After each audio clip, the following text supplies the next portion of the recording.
Good morning, everybody. Ah! That's... Oh my goodness, this mouse is gonna be the death of me. It keeps on getting disconnected. I have a corgi barking.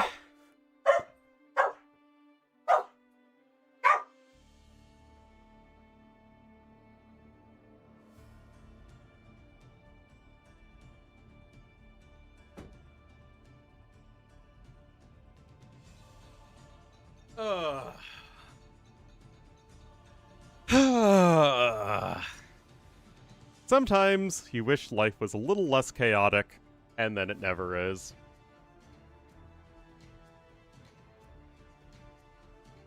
Alright, so... oh, they started 6 minutes ago. I'm so sorry, guys.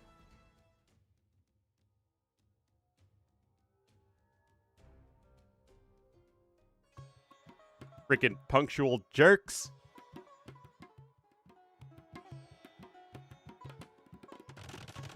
Alright, let me set up the scoreboard.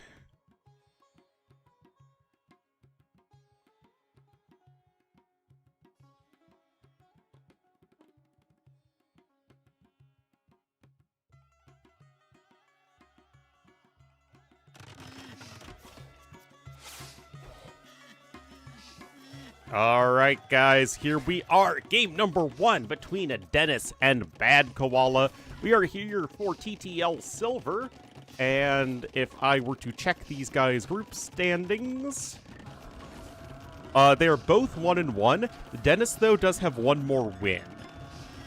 Because Dennis 3-0'd more, and Bad Koala 3-0'd Deeker. Oh, but Bad Koala got swept by Stark, and the match that Dennis lost was to Nahuel, which was 2-1. Okay, so definitely two very even players in the overall group standings.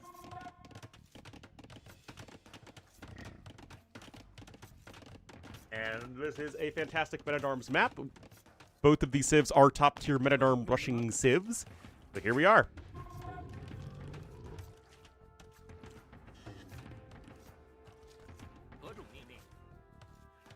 Alright, got some militia creeping out across the map. They both have 2 fishing ships. You can see that they have docked not completely opposite from each other, so the sailing distance is at least a little bit closer than what it could be.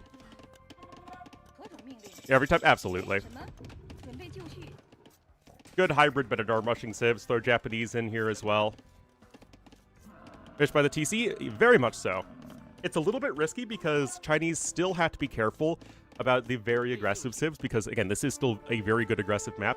But any map where Chinese can start with fish right under the TC, minimize idle time, is extremely good. And here we are, guys. Already coming in swinging is the BK, the Burger King Bad Koala. Meanwhile, on the other side, deflecting the enemy militia. And honestly, these guys have already taken a pretty heavy beating, already losing 40 total HP. Whereas this is also around 40 HP, but it's with 2 villager kills. Also, his Men-at-Arms regenerate HP. Oh, no. Okay, the scout is punched down. Defensive tower is being rushed up, but this is a very, very, very good start here for Bad Koala. Men-at-Arms are still coming around the back here. Also getting double bid-axe to no double bid-axe. I mean, Dravidians should do this more easily than Wu. Dravidians get the 200 wood, and they get the discounted Men-at-Arms upgrade, whereas Wu are getting... I guess you're still getting an extra 110 food. Yeah. Oh no, another villager has bitten the proverbial dust. It's 110 right now, right? Okay, it says 65. Wasn't this nerfed to 55? I, very specifically remember that being a thing. But I remember doing State of the Civs and seeing that it was 65. But they seem to screw up the text tree constantly these days. Anyway, Dennis is still continuing to produce swordsmen. So, he has 5 Men-at-Arms, as there is the Rhino coming in just for our base. There's a demo out over here.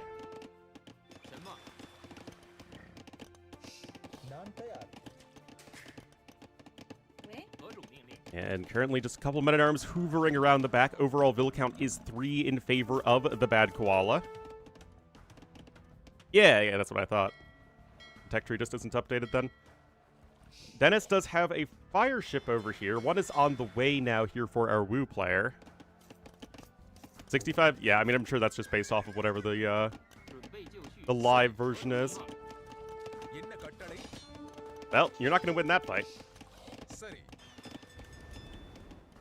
Alright, looks like the demo has gone bye-bye. Men-at-Arms still here to pressure. At the very least, they're going to be good at doing exactly this, going right after the villagers that are trying to repair. So kind of a coordinated attack here. That's a very low HP fire ship, of course. There's going to be an attempted repair, of course, good micro on both sides, and yet it is simply not enough. Lots of low HP units. Nice job focusing down that 1 HP scout. But here we are, Dennis looking to get some counterattack damage done. Hello, Bombay Gypsy. Oh, but the exact same thing's happening on the other side. Another fishing ship is going to go down. And remember, Bad Koala still has the overall lead here by a pretty steep margin at this point. Oh, and another fire ship coming in from downtown. Forward dock over here from Bad Koala, looking mighty good so far.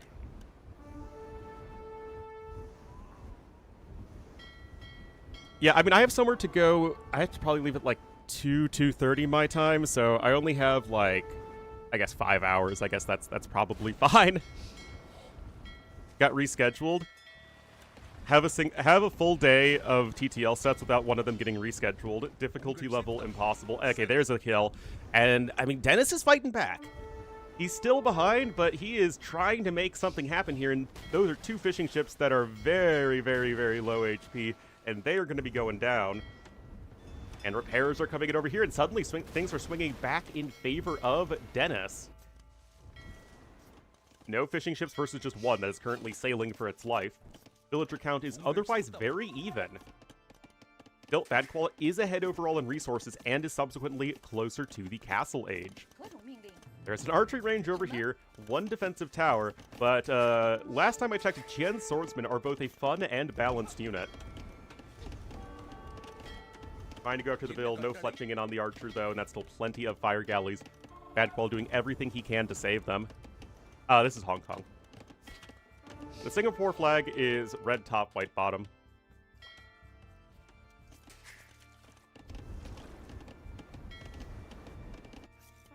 Alright.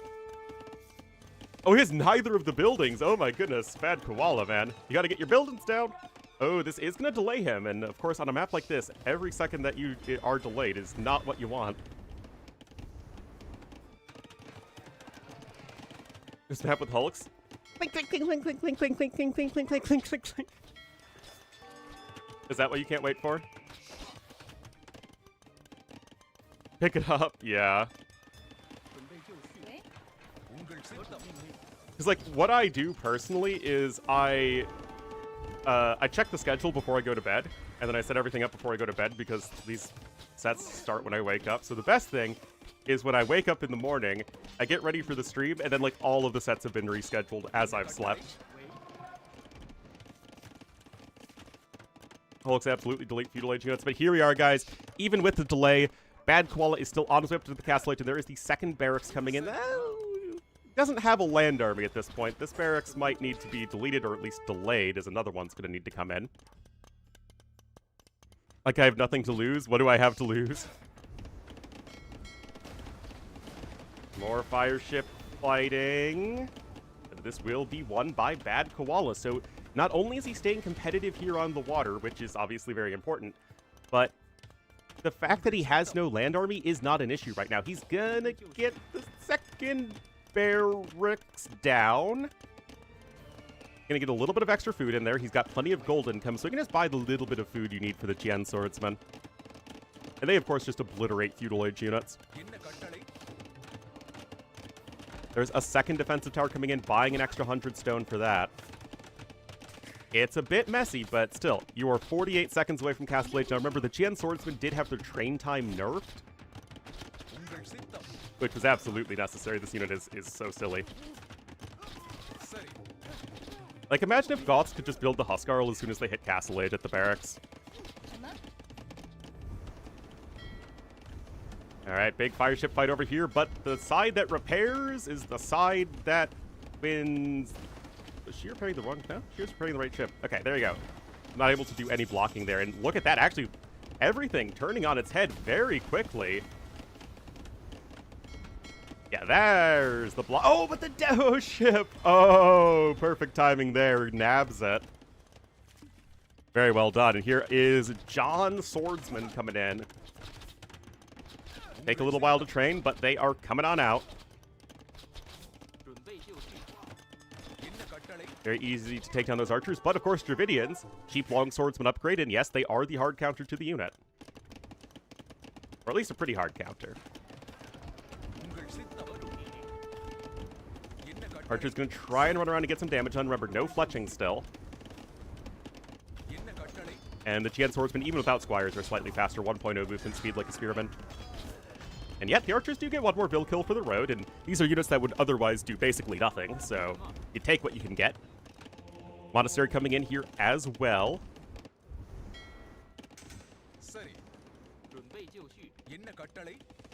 Currently just chasing down those guys. Remember, the food income is the biggest sticking point right now for Bad Koala.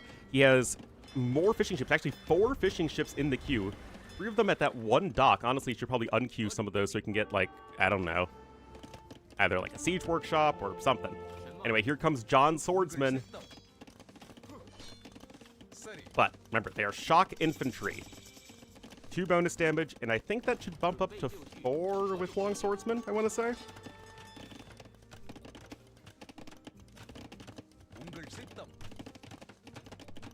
So, Dennis certainly using the counter unit properly. I think it's 4. I'm like pretty sure it's 4. 6. Curses! Once upon a time, I knew all the stats. Those days are long gone. Too many changes, too much stuff added. Anyway, long swordsman here, obviously gonna clobber the Tien swordsman. Oh my goodness.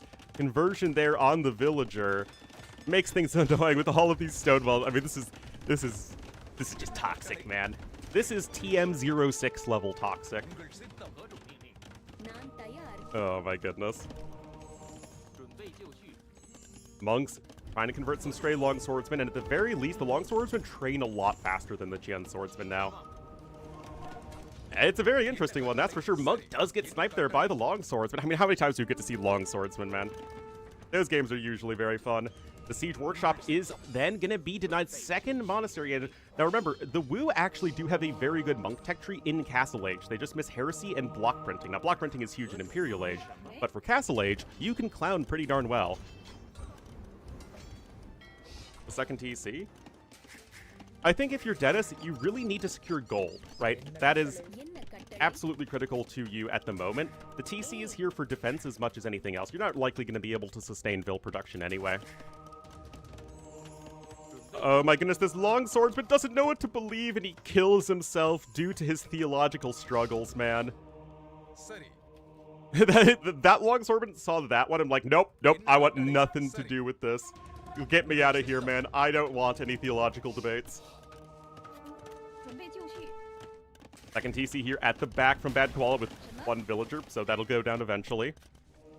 And the more monks are coming in. The clowning will continue until morale improves.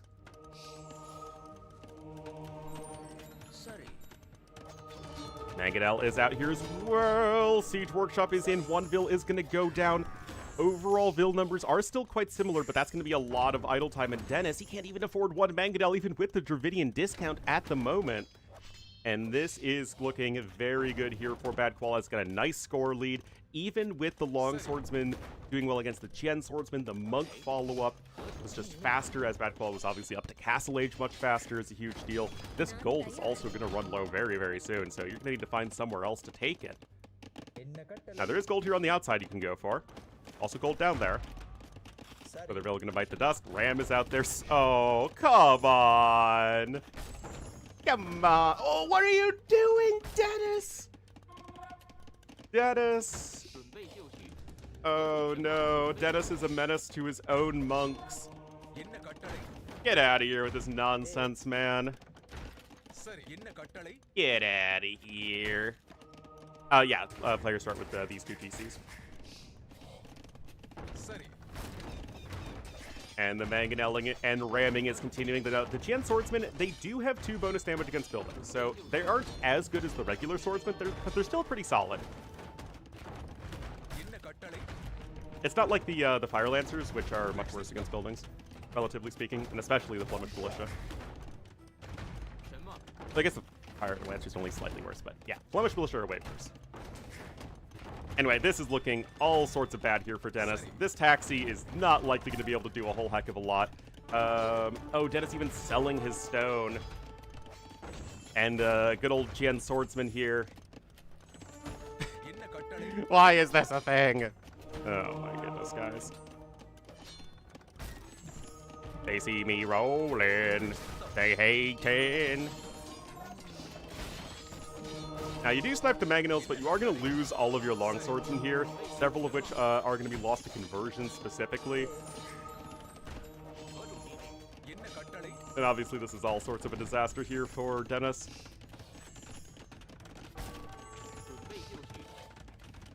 Let's try and establish another TC again. The gold here is just about to run out. This is the real taxi, guys. Oh boy, long swordsmen are here. 2 monks actually died to the TC fire. That's a little bit of the S word. Just a little bit of the S word.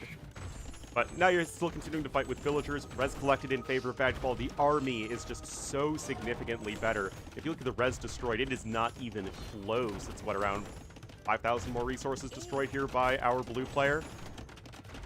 Bitaxe? Nope, no double Bitaxe there.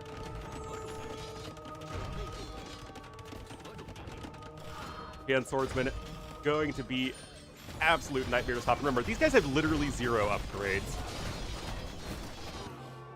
No upgrades, no problems, and Bad Koala will win a decisive game number 1. And a lot of it really came down to the fact that his initial Men-at-Arm rush was much more successful. He killed, what, 4 villagers and only lost 1, I think?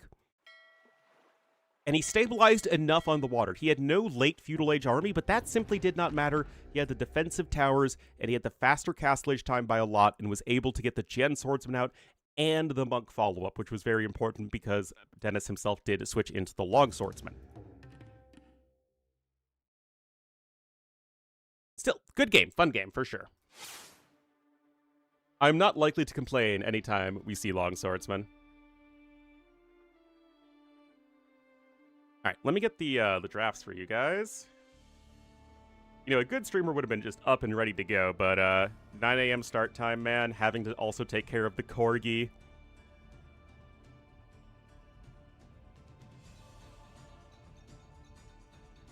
You know, you gotta keep your expectations manageable.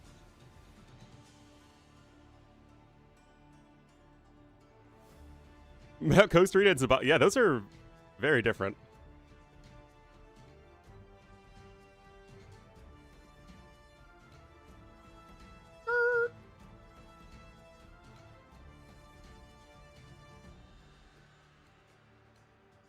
Bad Koala with a random pick? What?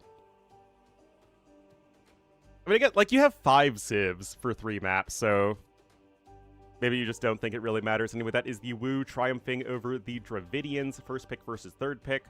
So we have Cumans, Burgundians, Mayans, and Sicilians. So for bypass, honestly, top 2 remaining civs for each player are all fantastic. Cumans, Burgundians, Blve, Bohemians are all S-tier arena civs. And when it comes to, like, okay, bypass obviously is not arena. There is difference. I don't think there's still a significant difference between, okay, this civ is good for arena but not for bypass and vice versa. Maybe I like Burgundians a little bit less since bypass is a bit more aggressive, but Burgundians are still going to be really good. Whoa, the BK, man. Going something interesting here. And we will have to see in a moment. Or fun on bypass? This bypass is going to be built.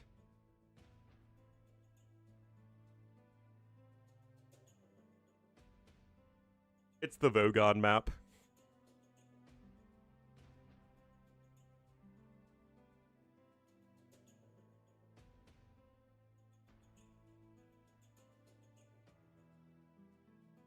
All right, minute and 17 seconds, guys.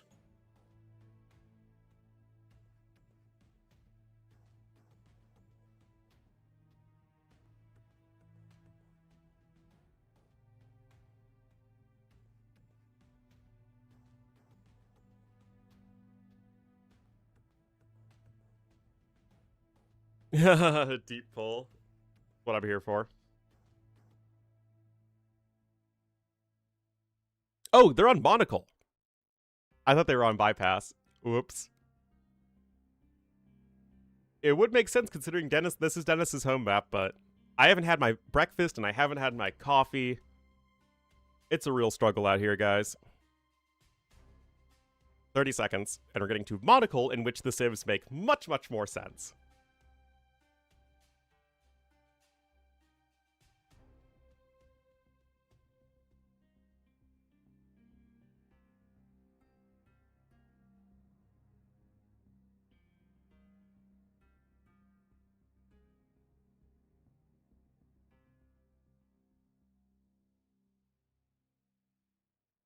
Yep, no coffee at the moment.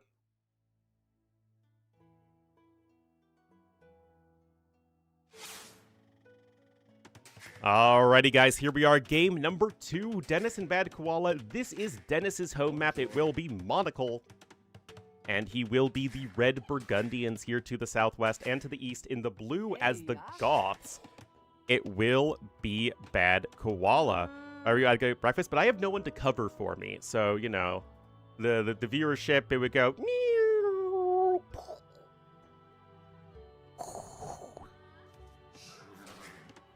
That's my graphical representation.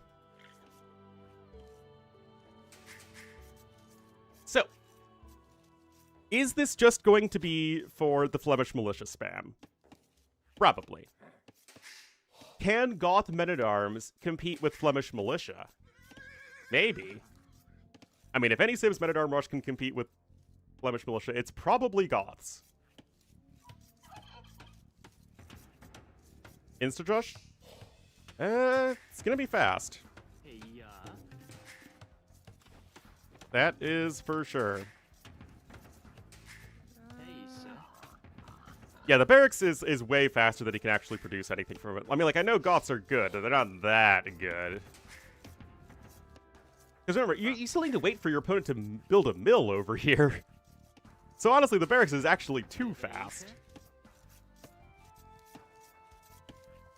Like, the militia don't do anything until your opponent is actually out here gathering from the shorefish, or box turtles and shorefish.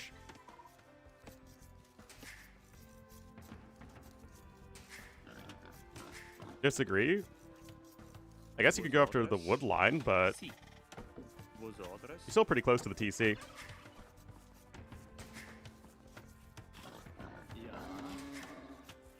Still, here come the 2 militia. It's go time.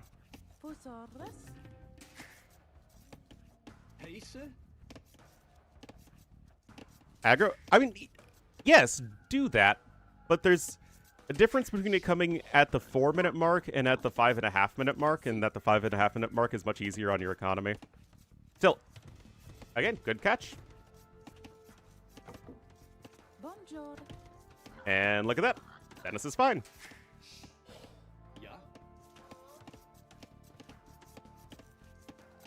Then the Parisian French? Well, it's just very friendly. And Parisian French is not very friendly. Also, I don't think they had anyone that spoke Gothic. As in, nobody speaks Gothic. It's a dead language.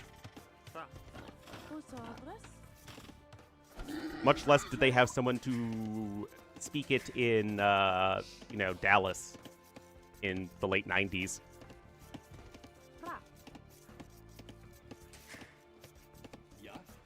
Yeah, militia not really doing a whole lot at the moment. I mean, this is minimal defense invested here. Now, we don't have double Bidax coming in, but honestly, people don't even play Burgundians to get the eco upgrades these days. It's just only for,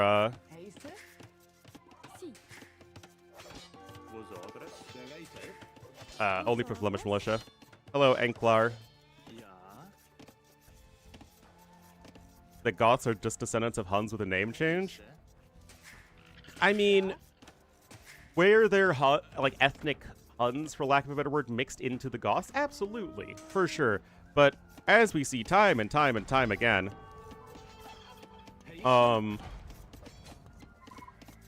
when it comes to the nomadic peoples, concepts of, like, cultural or even, like, ethnic identity don't really matter that much. Well, I mean, the thing is, the Huns settled in where the Goths were.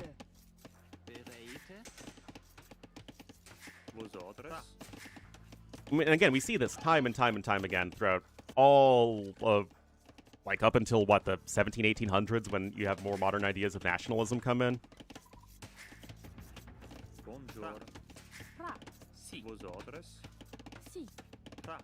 But, like, identity is a very fluid concept with most of the nomadic peoples, in Eurasia at least.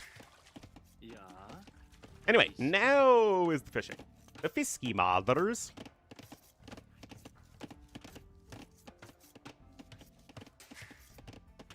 Wandered into Spain.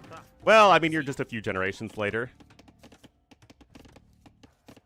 Is he yes? Yeah. I mean, it's all, again, it's a fluid concept, and I think that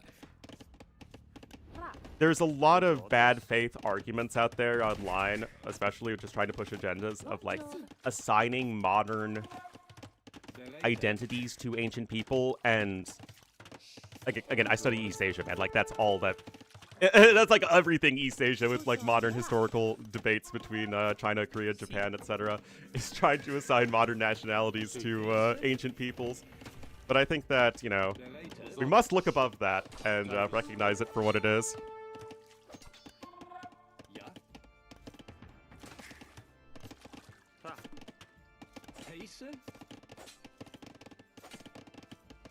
Alright, here we are, guys. Flemish militia are out. Men-at-Arms upgrade is incoming. Now, how cheap are the Goth infantry these days? So it's 20% in Feudal Age, so it's 40 food and 16 gold, I think. Whereas the Flemish militia, I don't even know what they cost these days. It's cheap. The difference, though, is going to be the train speed. Flemish militia train very fast. Goths do have the faster working barracks, though. You do have the tower here. And for the time being, at least, Dennis is going to be okay. But there's barracks number 2 coming in. Flemish Hotel Warriors. The Flemish went on a pilgrimage to Ethiopia and were like, wow, these swords are cool.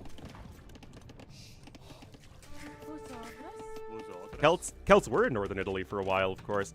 But... oh, it's gonna get the bill. No. But the Celts that lived in northern Italy were not the same ones as, like, the Scots.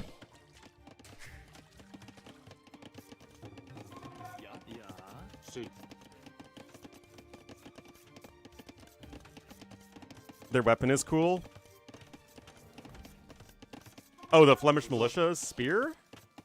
I'm afraid I don't know enough about the weapons of medieval Flanders.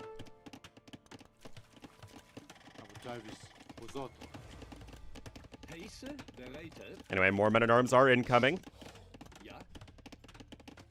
Remember, Goth swordsmen are actually a little bit worse in Feudal Age over time, because remember, you don't get arson, you get the bonus of +1 attack versus buildings. But because that bonus was moved, or because arson was moved to Feudal Age, Goth men-at-arms are actually worse than a regular men-at-arm with arson.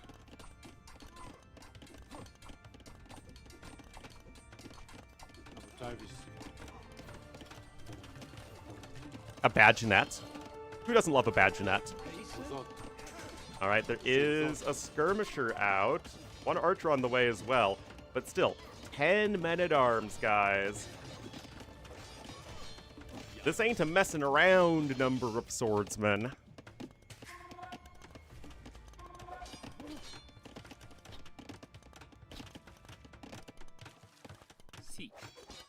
Alright.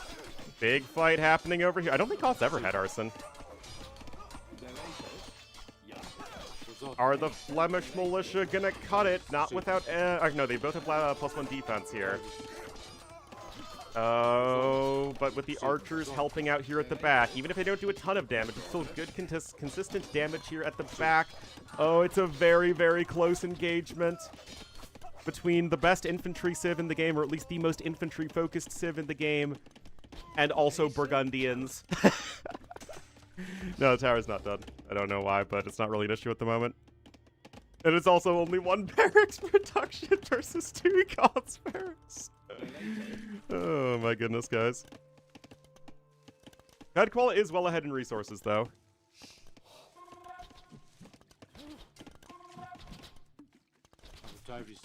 Flemish show tells for sure.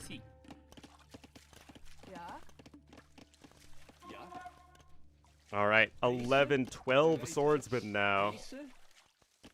I mean, Bad Koala is keeping up the pressure.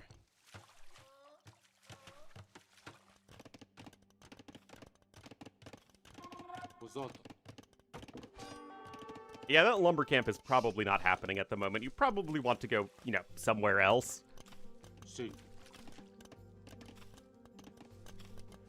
No, I guess maybe he thinks that, okay, if my entire army's hanging around over here, then it's going to be safer.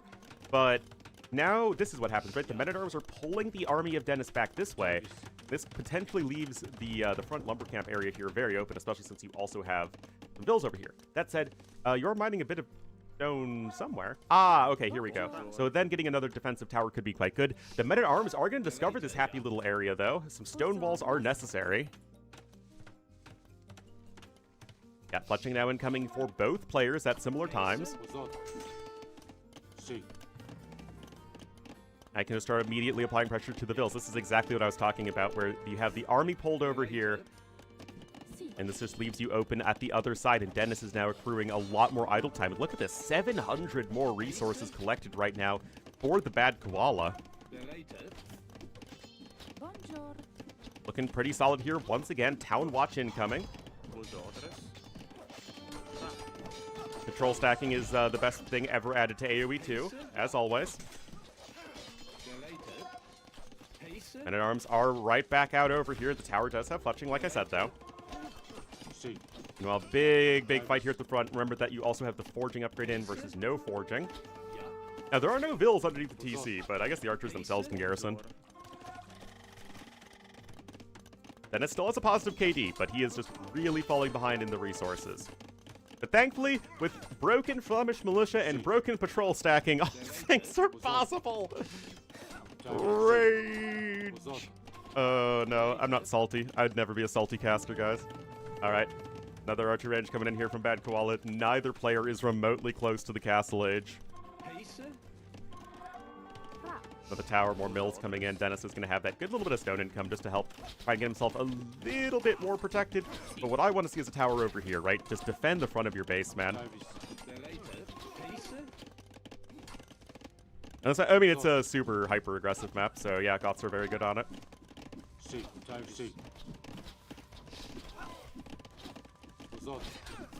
Oh, is the patrol stacking too good? Do we bet against the patrol stacking, guys? We never bet against patrol stacking. Even with the archers attacking the skirmishers there. The skirmishers don't have +1 defense, so the archers are able to deal 2 damage a hit to them, but this is exactly what Dennis needs. Oh, look at this, focusing down the enemy archers. I mean, that is as good of a fight as you could possibly ask for. Bad Koala still has an overall unit lead, but I mean, so many of these men-at-arms are not present or accounted for. Still, is the Goth production going to be enough? Goths are not a civ that need to have a positive KD to win a game of AoE 2. Oh, actually, this one Flemish militia is getting even more value. 5 total kills here from Dennis. The build numbers are now even. Dennis has a lot of idle time.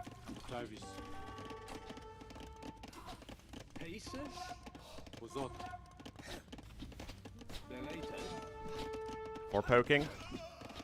When war elephants are involved? Exactly. That was one of the weirder fights I've ever had to cast. Yeah, I mean, again, it's anything that deals trample damage. Which is why in the Jordan game versus Dogao, I was like, what are you doing, Dogao? You're literally patrol stacking into trample damage, and then, of course, all the Howls got obliterated. But apparently, in testing it in the editor, the less trample damage you take cancels out with the fact that you're not able to attack all at once, so it actually basically doesn't matter. I mean, I don't know. We would need to test that. Nobody has access to anything yet. Wait, 11 villager kills at this point.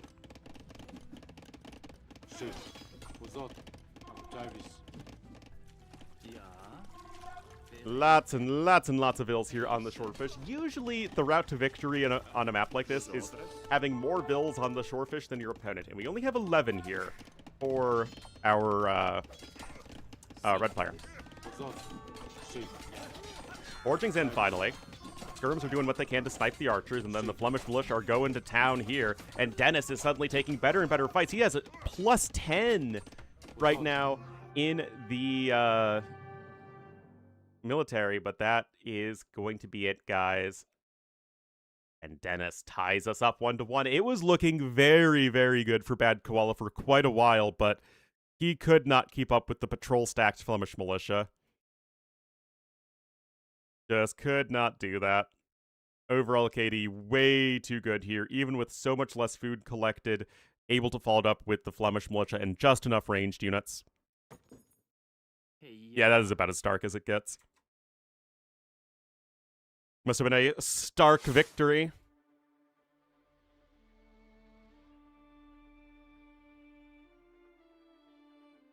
But a tied series is certainly more fun. Dennis wins his home map there. That is the #1 Civ pick versus the #4 Civ pick, which just leaves us with the bypass. So almost certainly Cumans, either Malay or Bohemians are fine. I think, okay, you know you're against Cumans. You have Malay and Bohemians at your disposal. Both are top-tier civs in general, but which do you think has the better matchup on this map versus Cumans? I think it depends.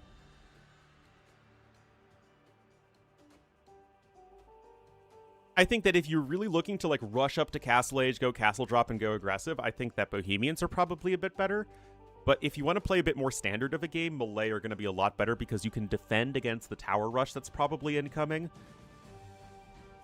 And then still be able to match the Castle Age and Eco at least to some degree.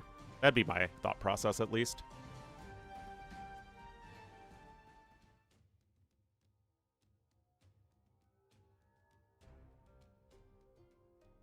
Alrighty.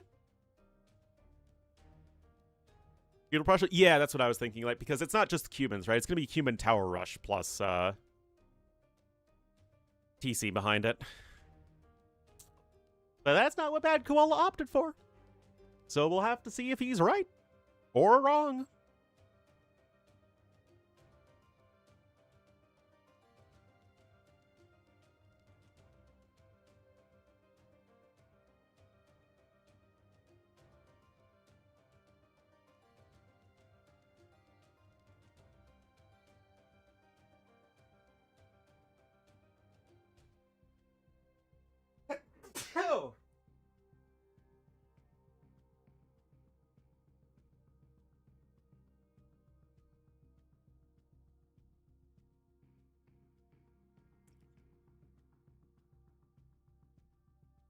I mean, both civs have their, you know, their pluses.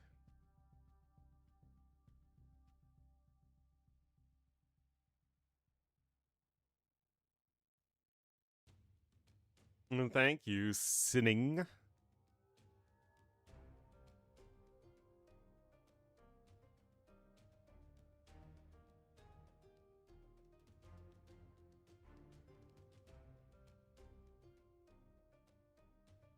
Time being, I mean, this early on in the group stage, it doesn't matter that much, but if it holds and Dennis and Bad Koala are sort of jostling for that, you know, upper position, then yeah, it's going to matter a lot.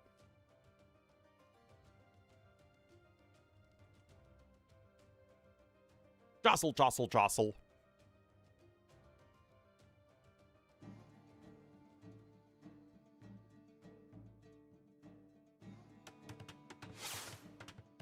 All right, kiddos, here we are. Game number 3. Is Twitch chat looking strange? I mean, it's always strange when I'm looking at you weirdos, but other than that, it looks nominal. All right, so Dennis going to be here in the blue as the Cumans to the northeast, and Bad Koala on his home map going to be the red Bohemians to the southwest. Blurry writing. Oh. That's odd.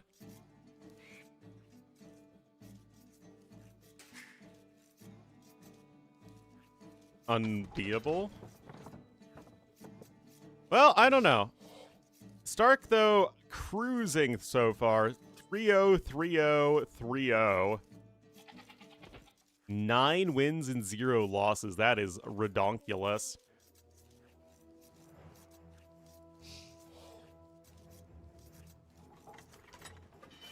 But yeah, Deeker and Moore are in a rough spot, so this is going to be quite important.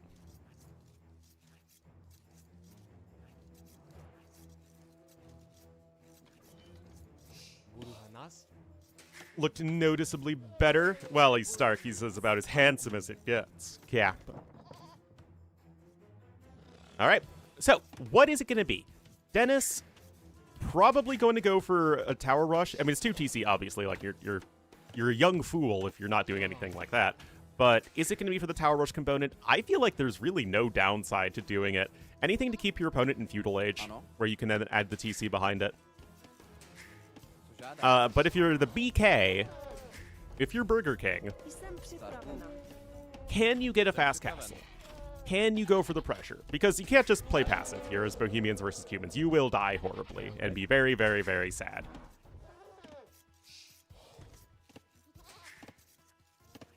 Well, yes, that is correctus. The series is all tied up.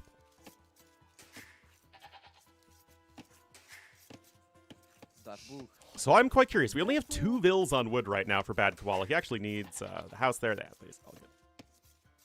How bad is this koala?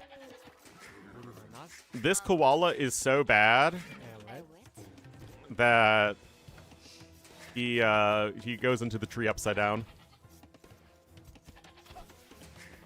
I actually know nothing about Bad Koala as a person.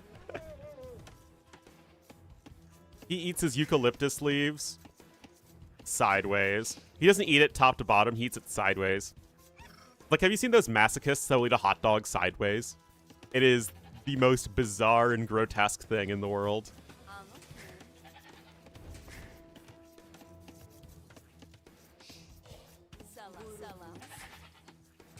All right, going on to the mill right there. Still only the 2 vills on wood, though.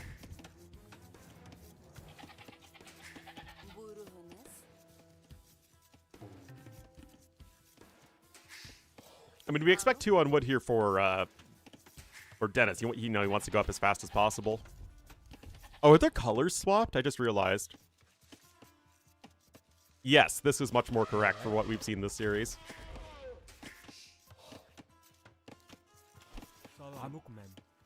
That definitely is more consistent. Right, just replacing the palisade there with a house.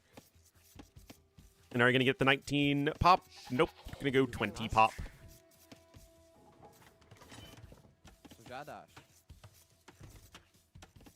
But what is Bad Koala up to? It's like the ball is in his court.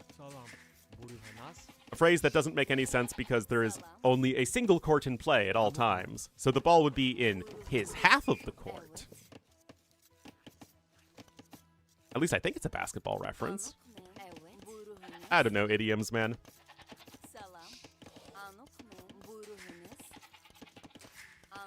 Anyway, going on to stone here. It's going to be for the Cuman Tower Rush. No loom is in yet, so you can't really send the vills forward, at least not confidently. You know, 21 pop up here from Bad Koala. Port? But it's still a single port in tennis.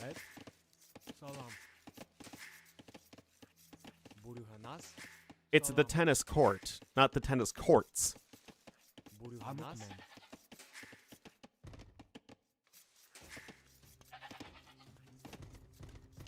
Unless I'm going crazy. I mean, I'm no tennis expert. I played it a little bit as a kid, but, okay, you lost me, Dennis. You really lost me. In multiples? That is true. Although there's only one in my area. In my, like, subdivision. Oh!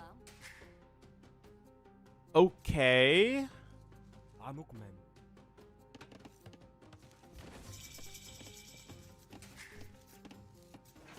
Okay, market. I mean, this is a hyper-aggressive opening here from Bad Koala. So no tower rush component. Why did he mine 30 stone then? I guess so he could build a defensive tower if need be.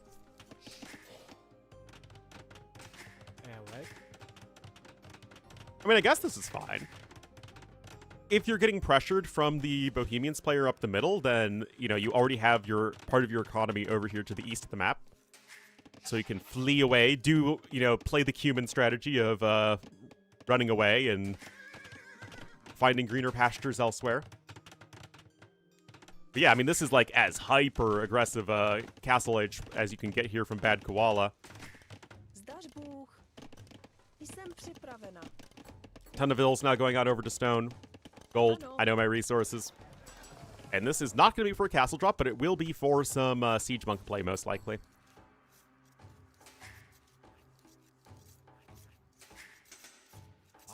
Meanwhile, you're just hunting there on the outside. And you're living your happy little life as the Cumans.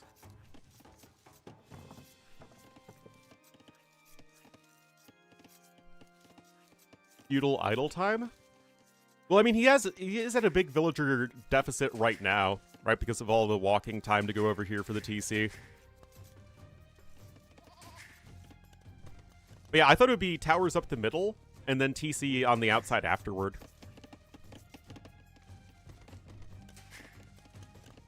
But we'll have to see.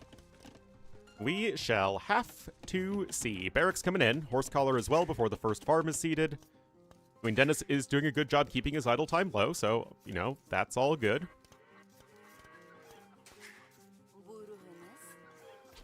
Oh, he still finished the farm before horse collar. What a noob. Oh, it was close, guys. It was close, but he was a huge noob.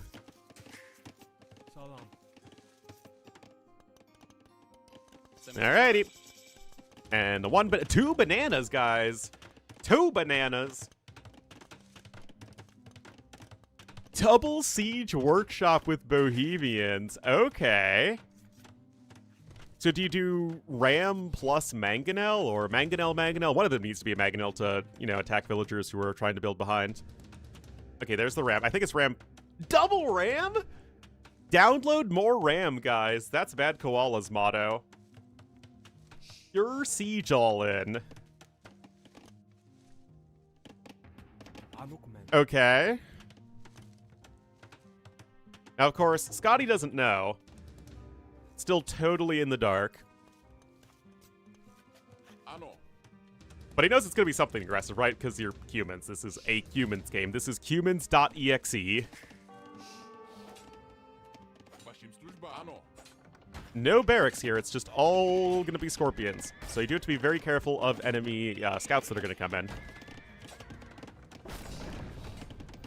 All right. I mean, these rams are obviously going to take down the houses very, very fast. Researching loom makes your villagers harder to kill, as we all know. So 2 rams and the rest are scorpions. You have vills here with which to repair. I did watch the Spirit of the Law video on rams versus elephants yesterday, and I was kind of surprised that he said that having the monks healing is better than the rams getting repaired. Because most of the time, being able to repair rams is a huge plus. Like right here. Still, Scorpion is going to go down. I mean, TC's just getting low, guys. Uh-oh. Uh-oh. Spaghetti Mr. Yo. Third stable coming in. We have 3 scouts on the field. They have no further upgrades. And this ram train, chew to the chew. Just magic? I mean, yes, it takes resources to repair rams, but the most important thing is that rams can be have their health go up at a much, much, much faster rate. Repairing is a lot faster than monk healing, making the rams much more difficult to destroy.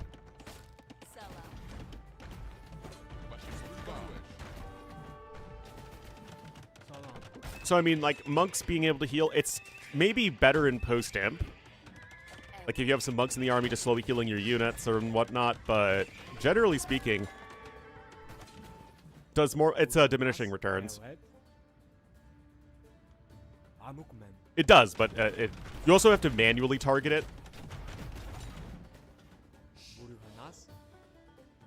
What? Okay, there's like some weird sound going on outside. I think it's like an alarm test or something. Anyway, 51 to 29 Vils. Team games? I don't think so. The same logic applies.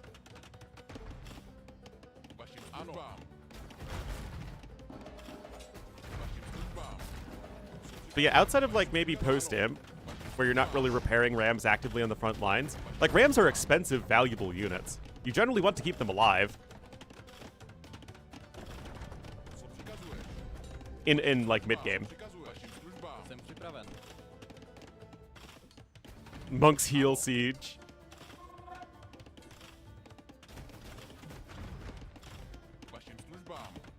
Alright, 10.7k damage already. Monastery coming in here as well. You've got the barracks for those Bohemian spearmen.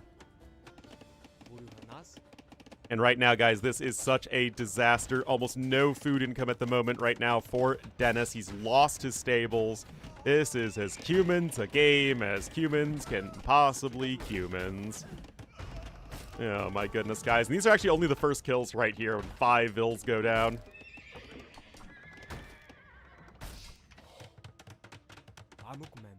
Oh, the humanity. Oh, monk gonna get sniped there. I mean, that's all good, but you still can't deal with this massive scorpions. You have bloodlines, but no blacksmith upgrades. And now that food income is in real peril. You can see right here, Dennis is only very slightly ahead in resources, despite having 20 more villagers. Oh my goodness. Yeah, the double siege workshop play. Don't see that too often with a civ that doesn't have a direct bonus to siege. But no, it was a great move here from Bad Koala, for sure. I mean, you still have a very good siege push thanks to the free mining upgrades.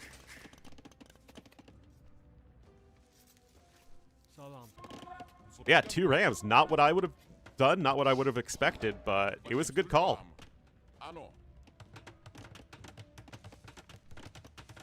All right, another tower coming in. Siege workshop right here. Yeah, no mangonels at all with this either. Pretty surprising. Oh my goodness, guys. Is he patrol stacking scorpions? Is that a thing? No, I think this is just normal attacking.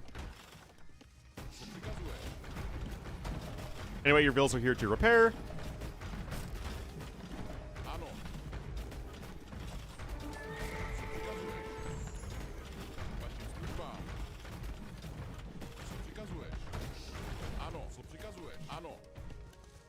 Alright, not ready to challenge the TC yet. This is all sorts of destined for failure. More scorpions! Always download more RAM. Yeah, sniping the occasional monk is nice, but it just doesn't matter. These Vils are here to repair the rams.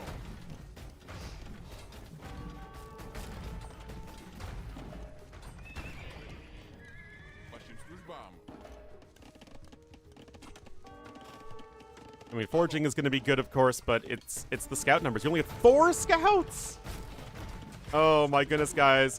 This man don't give a floof. Oh my goodness. Look at this. Got a ram here as well. Oh no! The peasantry! The peasantry. It's always the peasantry, man. Big yikes.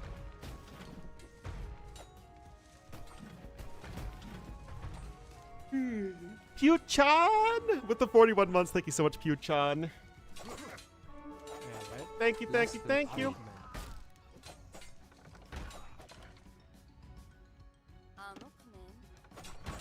All right, more pressure incoming.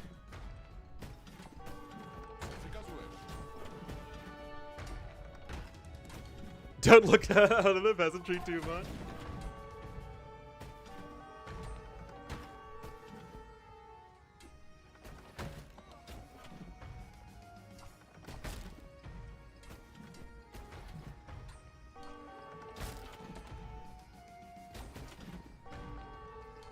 Do we believe?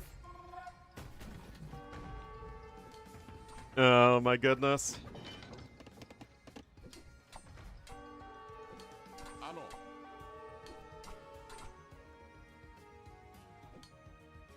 Yeah, guys, I'm afraid I don't see this for the 0TC gamer Dennis. You must think also that, like, Bad Koala's still on 25 vills. He's not. Bad Koala, he has a ton of idle time, but he is far, far, far from all in. Oh yeah, he's got lumber camps.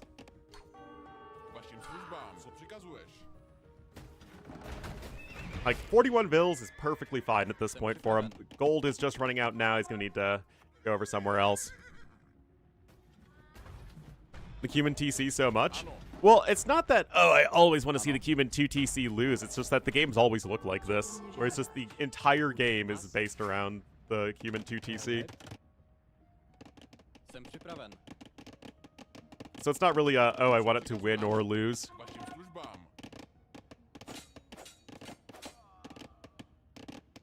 In practice game, well, there you go. Double ram, baby. I mean, that's a lot of scouts, guys, with forging. There are pikemen, but they are not located in the present location. I mean, that is a good... That's good. But now the Bohemian pikemen are here. Oh my goodness gracious, that's a lot of dead scout cavalry.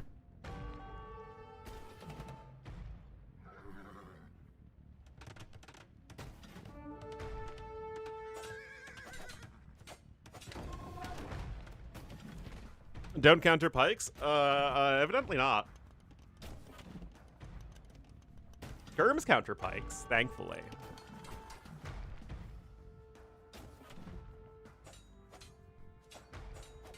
Wait, like, could you...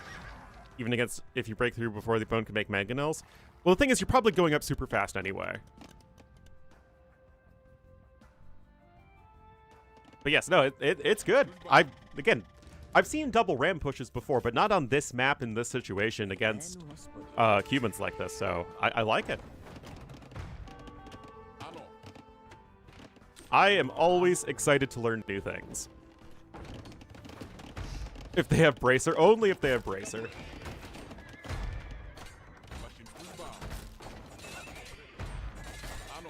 Please don't mangonel your own troops.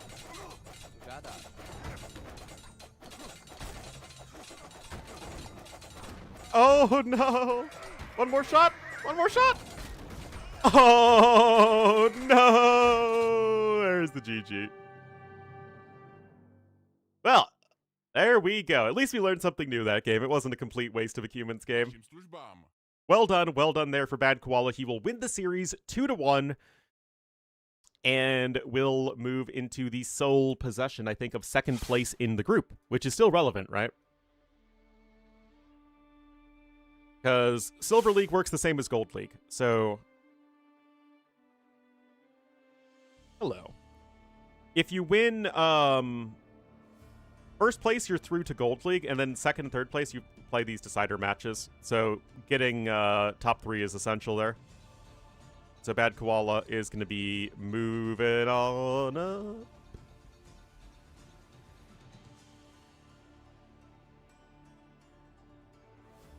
Good, good.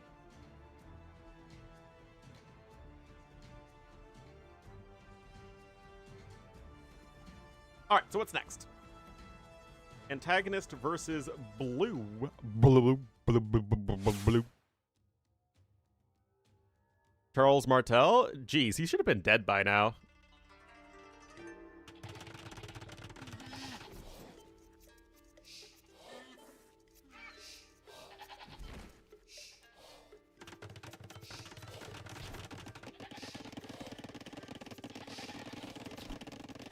That is the wrong scene. Whoops. Whoops. You know, sometimes, chat, you hit the wrong button.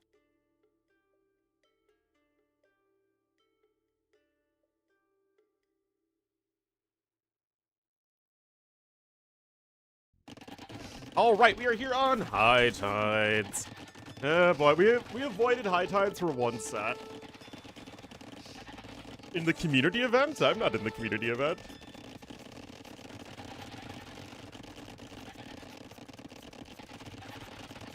Alright, Antagonist is going to be in the blue as the Koreans to the west, and in the cyan as the Japanese to the east. It will be blue. So Koreans on this map are a little surprising. You'd think they're too slow. Blue's got a second dock incoming. He only has 2 fishing ships. Got 4 men-at-arms here. Professional caster? Oh, yeah. In sets? Yeah, that's why I encourage tournaments to have at least some more fixed maps or something. Because it's always the map that's played the most is the one that produces the worst games on average, which in my opinion is High Tides. Not that High Tides can't have good games, it's that the games are usually super snowbally.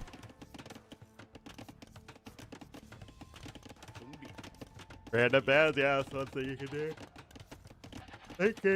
Late game and High Tides usually don't go together.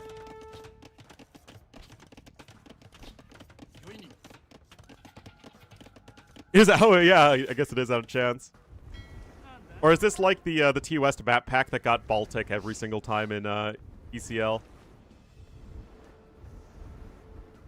Anyway, fire galleys are here, pushing the fishing ships. And certainly those men-at-arms are not doing a whole heck of a lot, so despite Koreans being a bit of a slower civ, Antagonist is doing a great job so far. Blame the draft website? No, I blame you, Arbase. Everything in my shop feels bad, man. It was a good run while it lasted. Cries.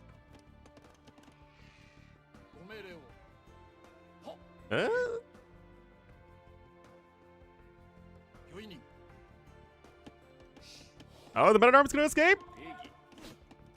Gonna escape? Nope. Yeah, now this is rough. Got archers with +1. No upgrades on the men-at-arms. From Wolf to Tiger Cab. Please, no! In the overhaul. Ah, you debated me like that. Frickin' debated.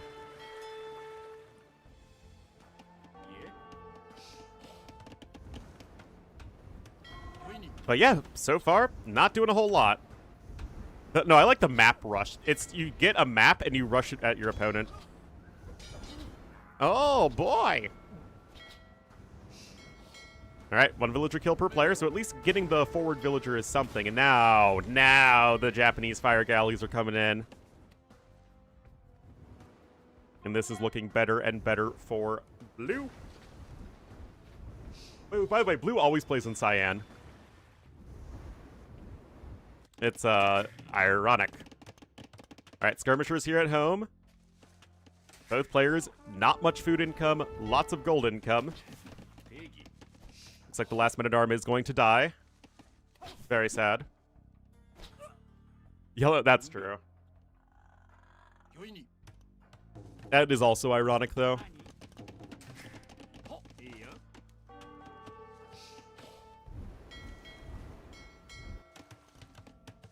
Alright. +1 attack almost in. Of course, you get your free defense upgrades as the Koreans. Chunbi. And I did make some kimchi fried rice for dinner last night, so we're going full hangugin here.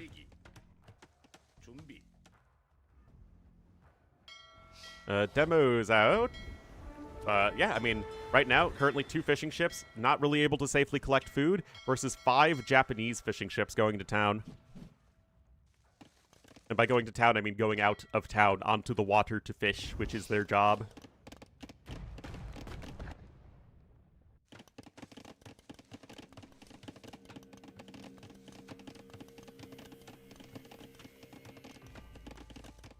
All right.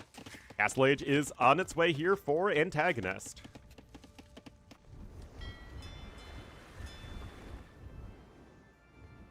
You did pick the best. Yeah. Some tuna or sushi for sushi. Yeah, well, these are tuna fish. Dorado as well. I'm not really a huge sushi guy. Like, I feel like most people either like or dislike sushi, whereas I'm like, it's fine. It is okay. But I don't know how much you have mahi-mahi, which is what we normally call Dorado, at least in America. I don't know if you use that a whole lot in sushi. Usually when I think of sushi, it's like tuna, salmon, eel. Those are the big ones. Free cav armor. That feels like it could be very broken very fast because it affects your starting scout cavalry. I mean, unless they gave it to a civ that didn't have a starting cavalry unit, but then, like, why would you give that? Yeah, it would make no sense. Anyway, nice couple kills there, but all the archers are going to end up falling. Blue has a huge army lead, but what can he realistically do with it? Give that to Franks. Oh, geez, that would be a nightmare. 54 HP scouts with a free armor. Just send your forward scout and just 1v1 everything.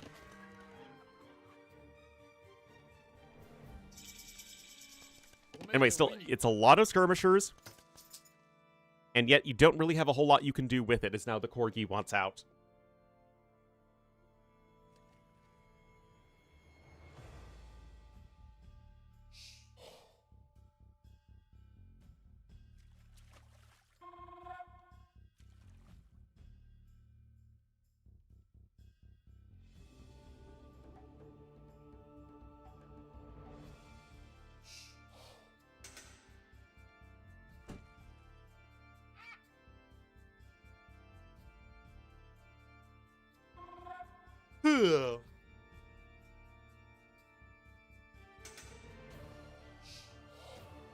One minute. Yeah. I mean, it's rough. We shall power creep them, or we could just nerf the top civs. You know, that's an idea.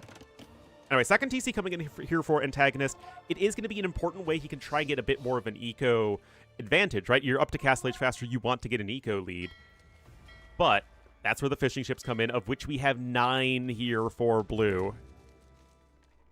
Also Fire Lancer time. Chunbi indeed. Ready to go. The Pool Lancer. Actually, I have no idea how this would be translated into Korean. But fire in Korean is Pool.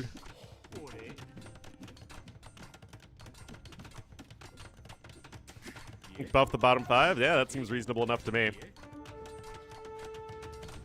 Rocket cart coming in. Long swords are out, though. Blue recognizing the actual correct unit here. Poggers. He's got 2 barracks, but what he lacks right now is food income, and this is always an issue in early Castle Age on these sorts of maps, is that your food income is usually just wrapped up in fishing ships.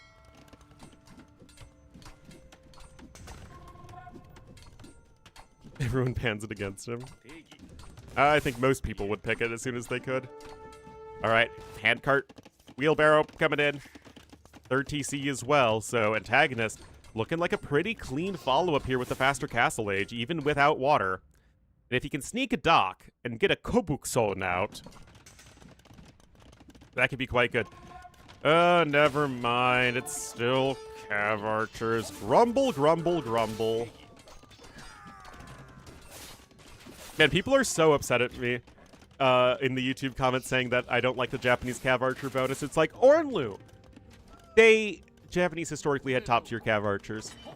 The fact that you want to nerf them is just unacceptable. Because Japanese don't have any other good units right now, because they don't have paladins. And there are even like 5 civs that have better cav archers than Japanese. Like, come on. Come on. What are we doing? Okay, TC here to the north.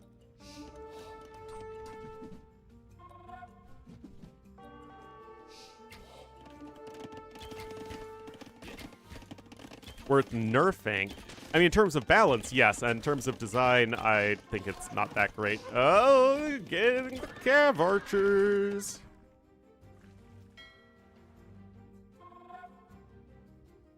Alrighty. Still 63 vills for blue. Those fishing ships are huge and propping up right now. 17 Fisky Mothers, man. We are having sushi tonight, that's for sure. Yeah, I guess that's it, right? The Japanese are a beloved civ. The least loved civ? Probably one that's tough to play.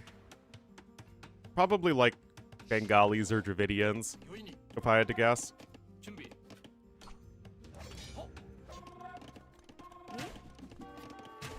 Burmese have good cavalry, though, and they have a good unique unit.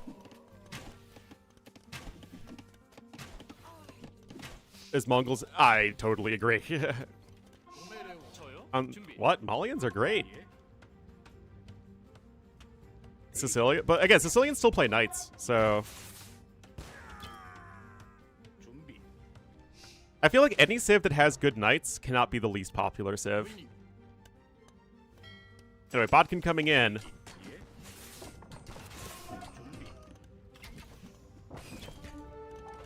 No Gambesons yet, by the way.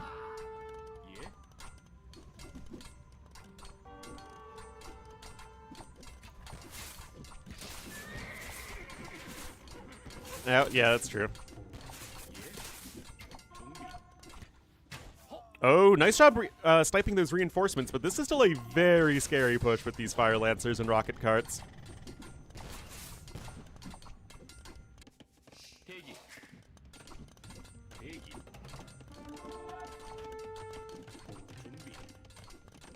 All right, chainmail armor coming in. More barracks are on the way. Still, you're missing a lot of upgrades. You actually don't have Gambesons either as blue right now.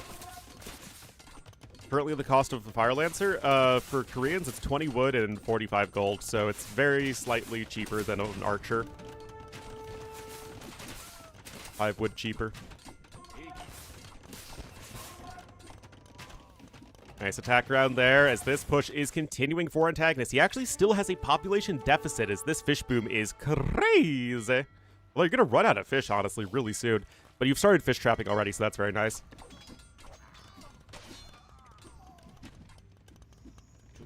More of a messy fight here at the front, but you just don't have the numbers at the moment. A lot of vills on wood, and there just isn't enough actual food income. And look at this. This is what blue is trying to rectify. But it's tough, man. Oh, ugh. Siege towers!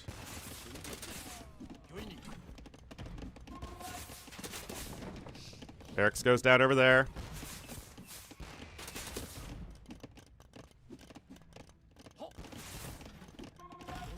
Yeah, that siege tower's not doing a whole lot. We do. They shouldn't... Like, they're a shock infantry. They shouldn't have more HP and the same attack as a freaking longswordsman. One attack? Yeah, that sounds about right. I don't know if Koreans themselves will get nerfed. Because the bonus was already basically okay before Fire Lancers were added. Anyway, more and more swordsmen are incoming, more farms are trying to come in, but right now, it's just these rocket carts are not being stopped. 10 kills on that one, 7 on the other. Yeah, I think less HP is a no-brainer, and I think one less attack is also a no-brainer. I don't know if anything else is needed. Oh, low HP rocket cart still is able to snipe the mangonel at least, but now the long swordsmen are here. Now they don't have gambesons, so they still take 2 damage a hit from the skirmishers, but that's still not especially impressive. It's still 13 swordsmen to 21 fire lancers. Still, that is the sort of fight that Blue needs.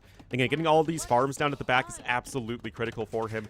Another TC coming in, and again, I like that he's actually making that steady switch over into the fish traps. He never got gill nets, though. That's obviously one he wishes he could have had.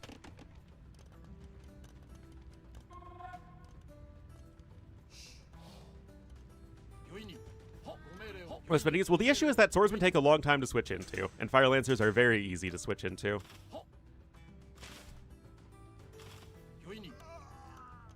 Yeah, still needs to get gambesons, though, for sure. There it is. And arson. Woo. Well, I mean, I guess that kind of makes sense because it's always going to be the latest DLC has the fewest players because, you know, the fewest amount of people have bought it.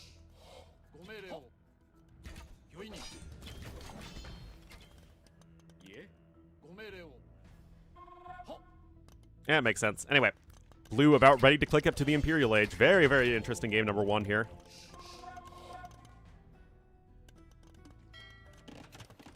Good stuff. Gilnet's now coming in. Only is that building, though? It's only 1 fill building the monastery, man. It's so painful. Yeah, Gian swordsmen are pretty silly. All right, Japanese infantry here and ready to rumble. Imp is now on its way. I don't know if we can do this yet. Okay, no, he's just going after the bills, not the TC.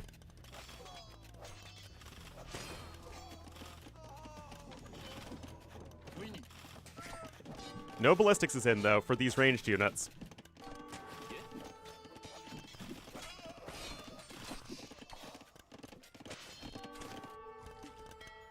Yeah, Fish Boom's been great. And credit where it's due, guys. This is a great game on this map. It wasn't a Feudal Age Snowball. Castle coming up over here. Double tower.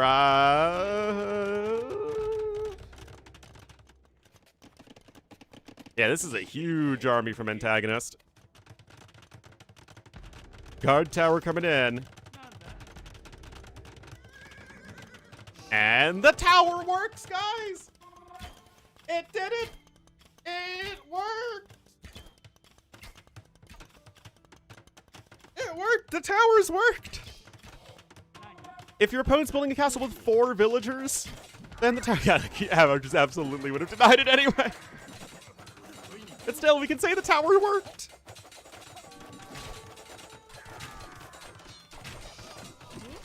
Alright, more long swordsmen here, ready to rumble. Crossbowmen here at the back.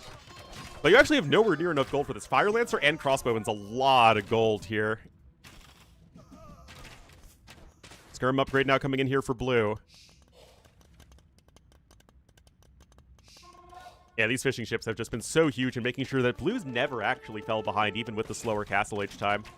And he's got the map control with that gold here in the north. Very well done from him so far. Now making a bit of a skirm switch. Still, skirms are not going to perform very well against Fire Lancers in the near future. Once you get all their upgrades, they still have only take 1 damage. So he's still going for Swordsman too. He's going to go Swordsman plus Skirmisher. Oh my goodness gracious, mercy me.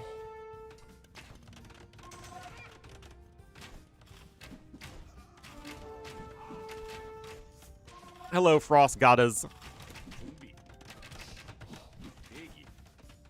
Alright, you got your Zweihanders here.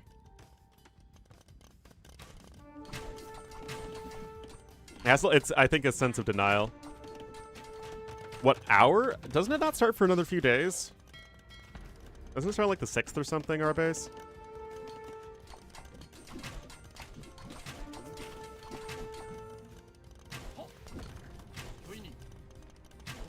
Alright. Big blob of units here for Antagonist. Upgrades are starting to come in for both players. There is the Champignon on the way. The Mushroom upgrade. Gets a kill there.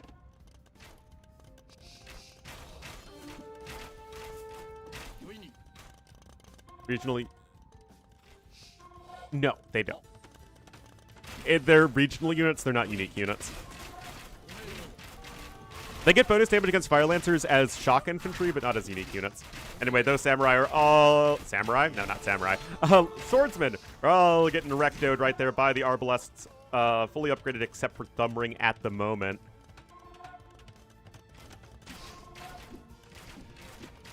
More bonus damage? Yeah, that's true. Not that it really matters too much. They still deal a ton of bonus damage. Got some trebs on the way here. And guys, we have a legit late-game battle between two AOC civs. Love it! Yeah, Samurai still wreck Lancers for sure. That's just you already had all the swordsmen in the barracks, so you might as well go ahead and finish teching into champions. Alright, guys. Are we going to see Shinkichon? I want to see Shinkichon, man. Oh, nice tower there. But not with AOC units. No, Blue's playing AOC units. Unless you don't count champions as AOC units, which is honestly pretty fair. Alright, swordsman coming on in here. Plus more defense just incoming, but this is going to be tough, man. Look at this. Oh, man. Swordsmen are not poor raiding units.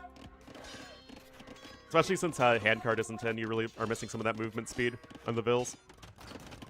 Meanwhile, Treb getting set up over here. Like Hindustanis is a 3k civ. No, I mean, it's mostly just the Fire Lancers.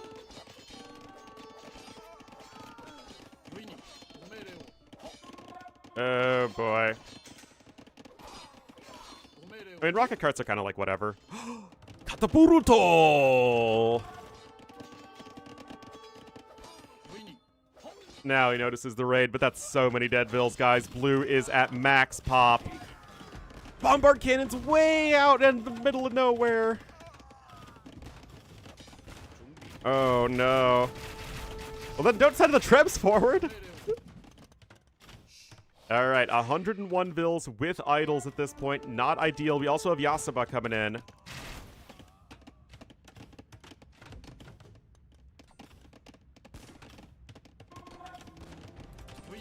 Like, the sad thing is, right before 3K, I thought Koreans were great. Like, I didn't think Koreans needed any changes at that point. And then they just got completely reworked. Yeah, I mean, huge, huge damage there.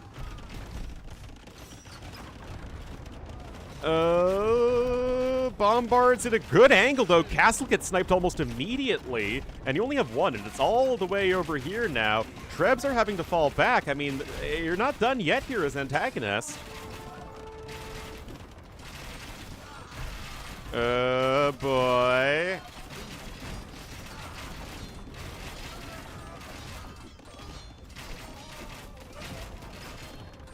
As late game? I would say so. We're past early M. Still no Thumb Ring. Yeah, Thumb Ring's a big one.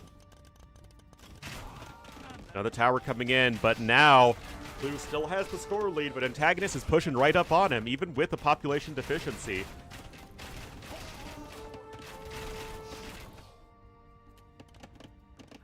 You actually still have a decent amount of stone. Remember, there's a lot of gold and stone to the south of the map as well. Treb's going to try and mortar fire away at the bombard cannons, but this is a tricky one. There is siege engineers in, though, for Antagonist.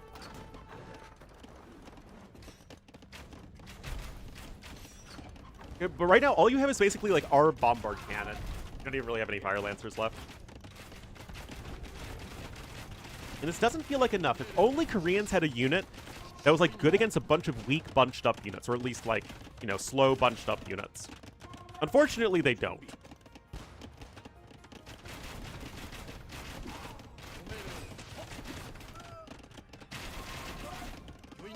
LA game is more of a game state thing than necessarily like a time frame based thing. Anyway, even without Thumb Ring, these ARBs are starting to do work as those champions are just not able to do anything. They're just like walking into their death. They're like freaking Goombas, man. Freaking Goombas. Oh my goodness. Like, yeah. No, like I said, any game of or any map of AoE 2, basically that's even reasonably competitive, can produce high-level games. It's more about the average quality of game, which I still think is very low for high tides. That said, this game in particular is very, very good. Koreans don't get C-Tram. Koreans need freaking rocket carts, man.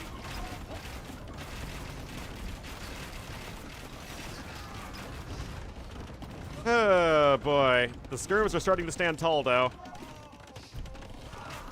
Ooh, big bombard cannon hit there. And again, missing thumb ring is really a big issue at this point. There's no reason not to have that critical DPS upgrade.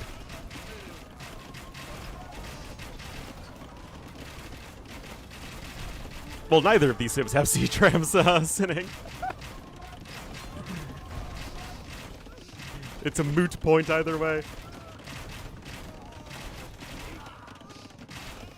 All right, one Treb is there in the back. Oh, there's Thumb Ring finally. Yeah, Trebs are fully upgraded. Towers are still missing several upgrades. Actually, just keep. All right, Archer's trying to stand in the middle. Remember, no gold to the south. Cyan has all of this gold here to the north. So that means that Antagonist is just about to run out, and I feel like he's really lacking that long-term switch, right? Blue is at least teching towards the towers. He's got skirms. He's got his champions. He's got Katapuruto. It feels like Blue is much closer to his ideal late-game army than Antagonist is, who's still just working on Arbs and Bombard Cannons. That said, this army value is scary. Katapuruto Trebs are pretty nice at, again, just working as, like, mortars. This is a tricky one. Fire Lancers are not the unit you want right now. Fire Lancers don't do anything for you. Pick blue as their color, but it is funnier this way. So that's why I'm keeping it. And of course, these Yasuma towers are just dishing out the big boy damage. Oh, gets the kill there.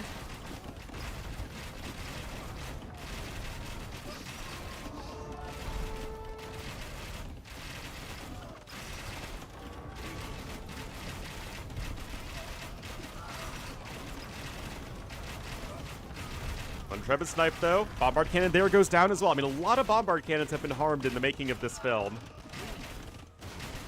Oh, the double snipe right there. That is huge. Is this going to be just enough here for Antagonist? He's still way behind in population. He just doesn't really have much of an army, and I think the biggest issue is he doesn't have any gold.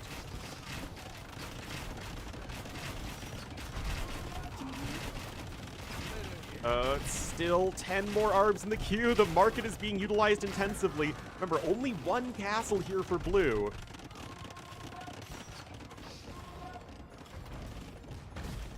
Oh, and the last Treb has fallen. Lacking castles is going to be a real problem, guys. I mean, I know the desire to go for the Yasuma Towers. I really do. But you need stone. And now we have Syed going to the south. He has so many resources and isn't spending any of them. Oh my goodness. Also, no relics for either player. What the heck? SMH. So this is where you need to have a Vil just continuing to build towers in the back of your opponent's base. That's also a very late hand cart. Bring it back? How about no? Well, I mean, I get that he doesn't want to waste gold right now. I mean, it's tricky, right? You need Trebs out. You kind of want champions, but it's also a bunch of Arbs. You need, like, champion and skirm and being able to take good fights. I mean, Koreans have a better late game than Japanese do. In theory, I guess. Oh, Bombard, gotta be careful. And that's the final castle right now of blue. Forward castle here secures some very critical gold income here for Antagonist. And right now, blue is just not able to get an army. Cavalier? No! Right now, he is over-boomed, for one thing. And he's just losing all his castles. He needed to keep the trebuchets alive much more efficiently. Another champion raid here. I mean, again, like, Japanese are not a civ you need 150 bills with. Japanese are a civ you need, like, 120. Because your units are generally cheaper and weaker. 25 kills on the Bombards.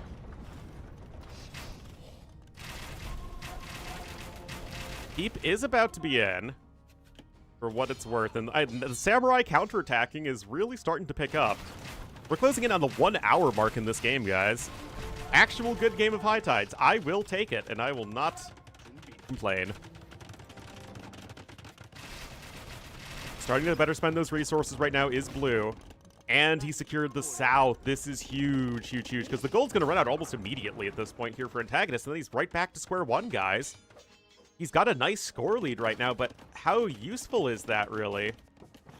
He's got 63 arbs. That's a lot of arbalests. And yet, how does this even matter?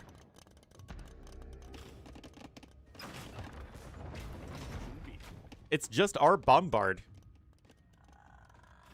You still don't have, like, a primo anti-building army. Not that Koreans are ever really the best at it, but, again, the Shinki-chan rocket carts, man. Do a wood game? Now we're still a little ways off from a wood game. Oh, trying to go for the tower there. Is winning him the game? I don't think this is going to win him the game. I honestly, truly believe that he is kind of sunk. Despite having a really scary army, I just don't think that you can ever replace this army. There isn't any gold left over here to take over.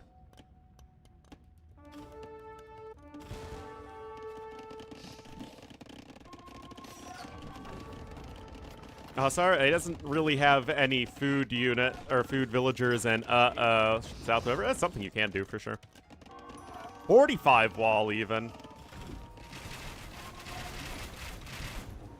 Anyway, we're now in the situation of so long as Barbarossa's knights were present, peace endured. But the Emperor could not be everywhere at once. Whenever he traveled to the north, the south would flare up. And whenever he returned to the south, the north would begin plotting again.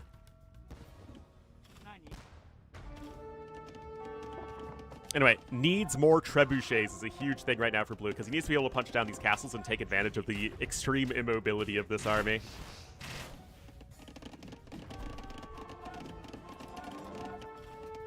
Yeah, this is what I was saying earlier. Just start creeping into the base with keeps. Blue even buying stone for more castling, I guess.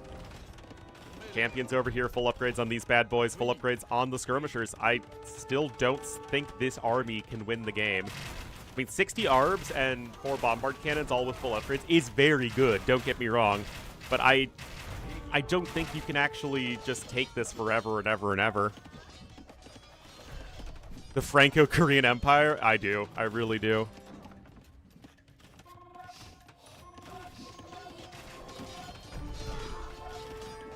Still, you have champions running around here doing work.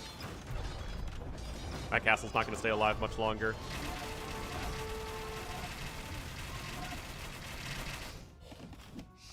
$102 military right now for Antagonist. Blue still needs to macro a bit better, honestly. Trying to stall as best you can, but you need to be building a little bit further back than that. Mortars!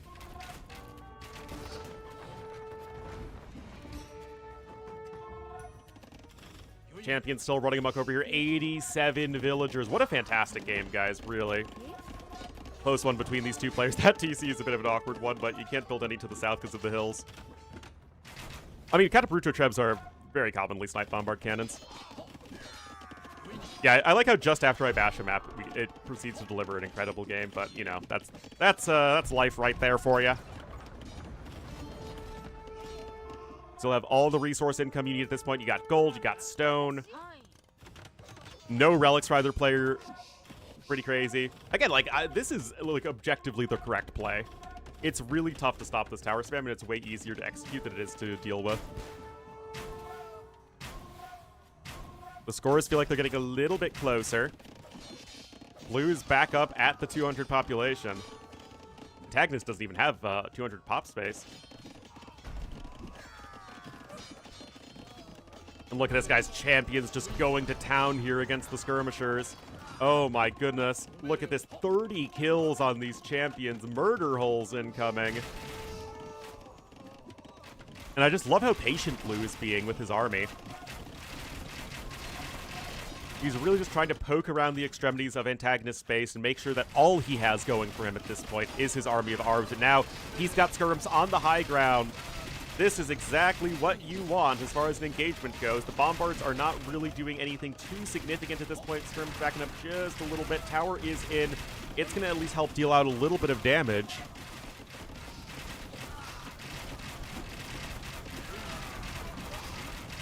And tower still goes down. Trebs setting up here, going to go right after the bombard cannons. Will they be able to snipe any, though? Of course, the bombards are being microed as they need to.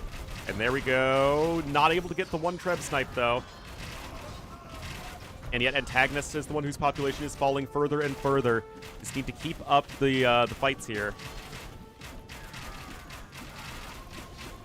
Champions trying to help out as best they can. Look, no military is in the queue at all.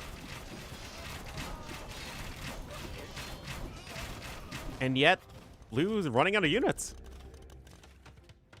It feels like the macro just isn't quite where it needs to be, guys. He only has 37 bills on food. Yeah, the eco balance is just not quite ideal.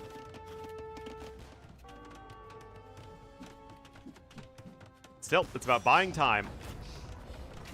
30 more pop overall, but it's, you know, all villagers. Which Blue is winning? Blue is winning. I hope that clears it up. Just falling back with the Trebs, getting some kills, pulling back. I mean, all you can do at this point is make skirms, and Blue can easily make champions, and neither... They must have a no-relic agreement this game. An Antagonist taps out. Oh, boy. As the score finally flips in favor of Blue, Antagonist realizes he is below 100 pop and simply cannot win the game. Wow. An hour and 8 minutes, game number 1. Really, really fun. Really closely fought, but Antagonist simply could not secure the gold, and he needed... Look at this. I mean, all the resources way better for Blue, but gold especially over double the gold. Never doubt the skirms, man. Never, ever, ever. 558 to 397 units trained. Indeed, 333 champs.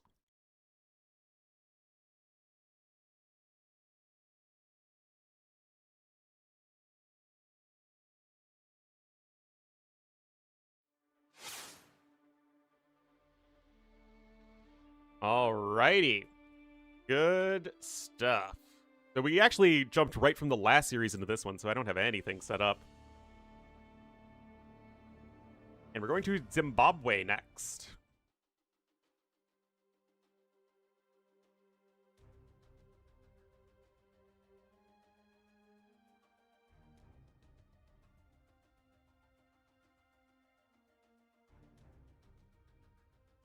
Then I need to get some food because I have had nothing to eat or drink today, and I am hungry. Now, that was actually the first pick versus last pick saves.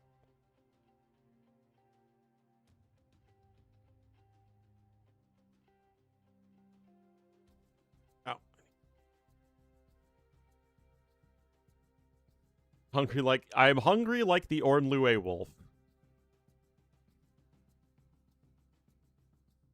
They ever get a language update?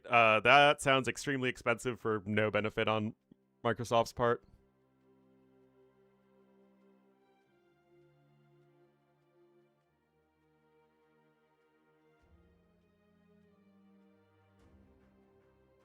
Getting people to record voice lines is actually one of the more expensive parts of doing an expansion.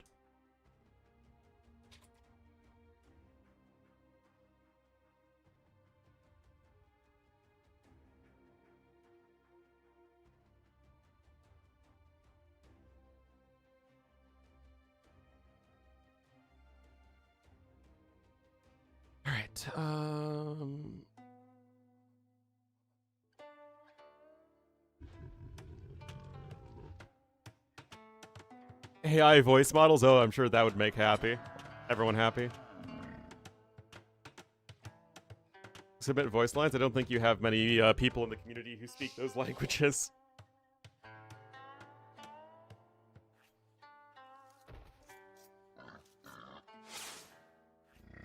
Oh, yes. It is Dawe. Here in the major changes needed, we have the Way, and here to the northwest in the somewhat problematic, we have Bohemians and Antagonist.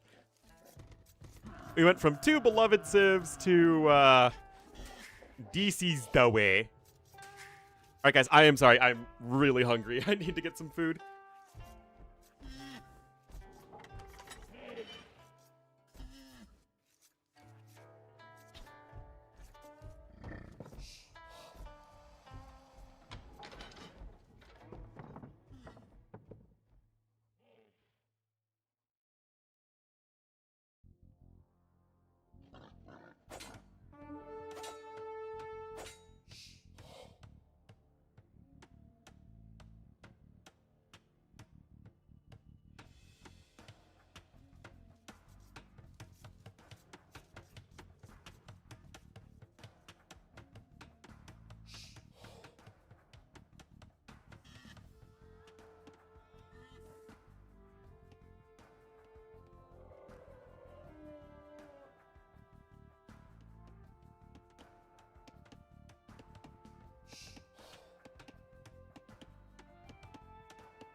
All right, thank you for your kind patience.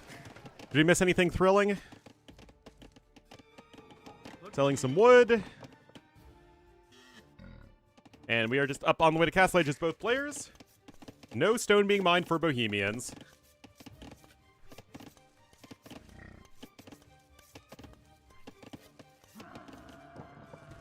They did, Norther, but thankfully, they recognize that the Mongolians are the fiercest enemies of the Chinese, so it all worked out.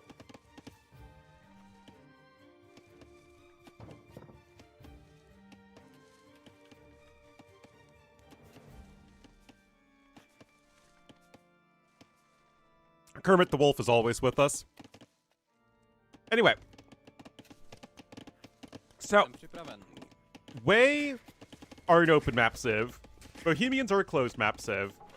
Zimbabwe's kind of both. So you can kind of see the completely different ways that these guys are approaching things, so to say. Yeah, I like it.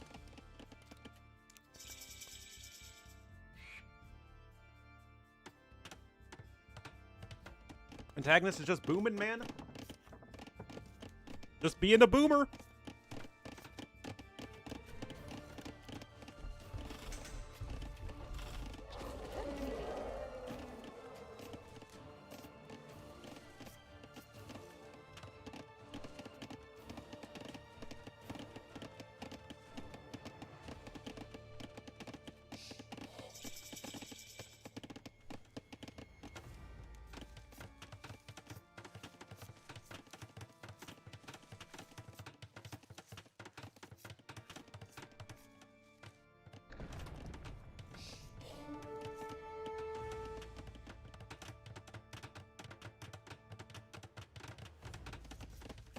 The Boomhemians.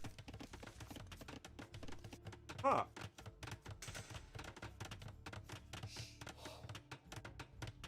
Well, they are both booming, so not really a whole lot going on right now. But of course, the Dawe are going to have a way better boom.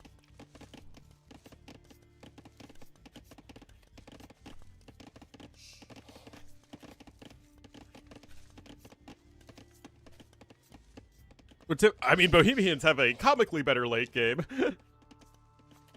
We have a pretty bad late game, especially for pushing. In ranked right now? Oh, no.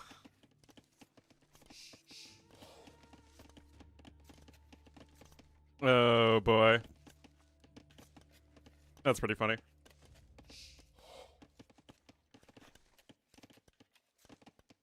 Anyway, I have some black cherry ice cream? Yogurt! It's yogurt. Ice cream if you want to be healthy. Although when I did go to H Mart yesterday and I got my mochi ice cream, I got mint chocolate chip and instead of black sesame, and I'm very sad because I don't love mint chocolate chip.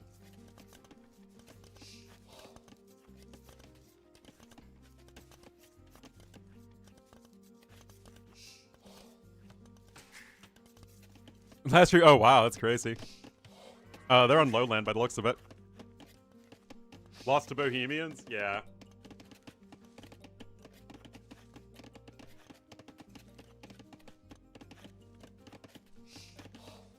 Ben & Jerry's? Chocolate chip cookie dough? It's the best ice cream flavor in general.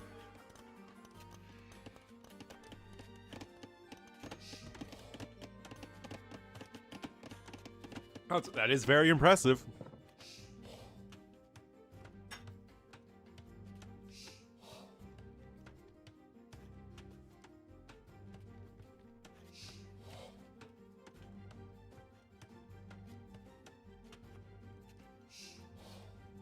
Man, those pint containers. Ben & Jerry's helped get me through college, man. All those late nights.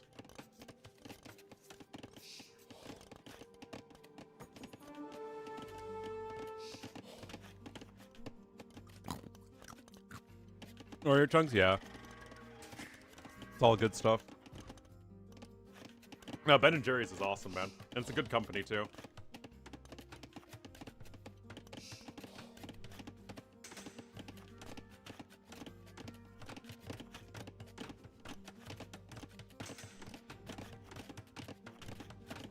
Yeah, it's very bad for your six-pack.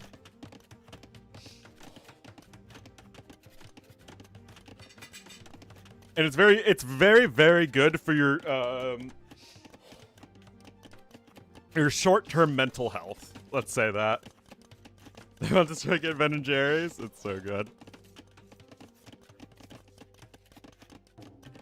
With graham cracker, that is also good.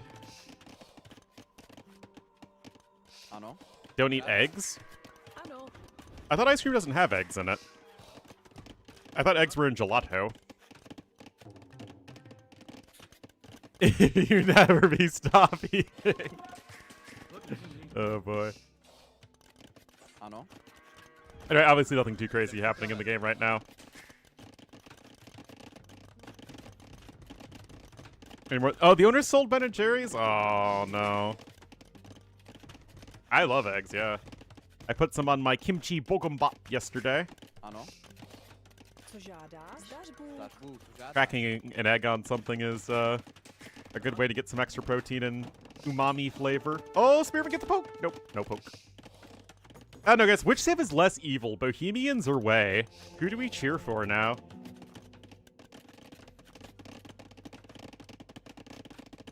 Oh, that does sound weird.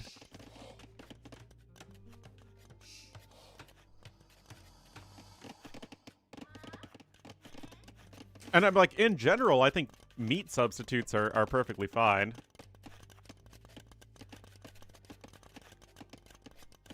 But ice cream is just like conceptually, I don't know, feels weird to me.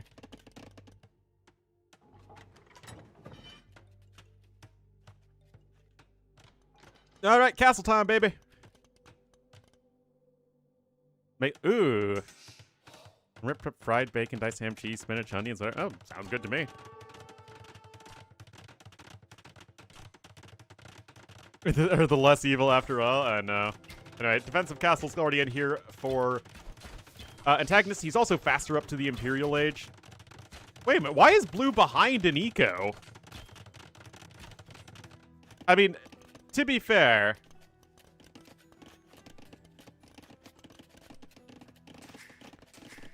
I wasn't paying much attention.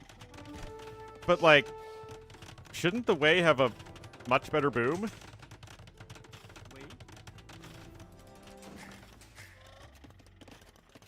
I guess that is unfortunate. Upgrade? I mean, yeah, sometimes someone is just better at booming. Blue has a lot more idle TC time, for example.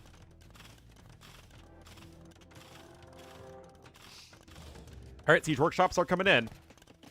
I mean, like I said, this should not be a competitive matchup in post-imp if you can continue to take fights in a, like, single location as Bohemians.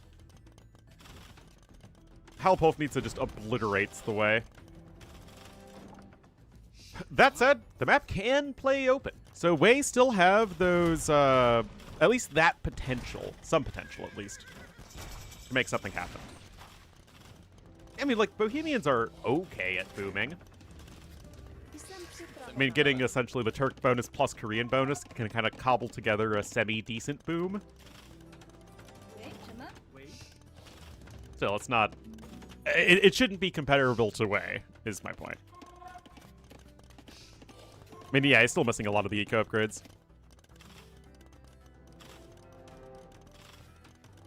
Anyway, Triple Siege Workshops. Is this Ornlu playing a campaign?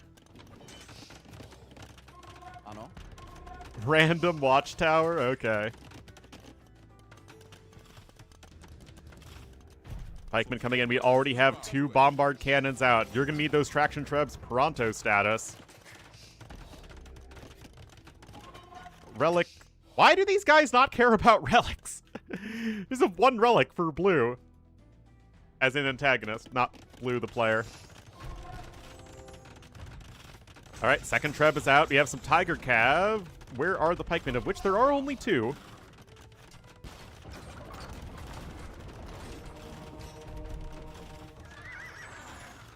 Which bonus?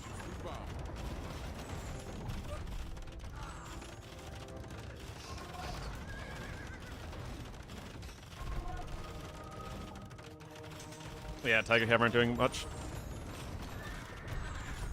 Nope. No dice there. As there's nothing fancy that Antagonist is doing. He just sat on 3 TCs, boomed his Bohemians, and now he's on Hal Bombard Cannon, of course, working towards Hal Povnitsa. Eco upgrades? I mean, I think it's just objectively one of the best eco bonuses, am I wrong?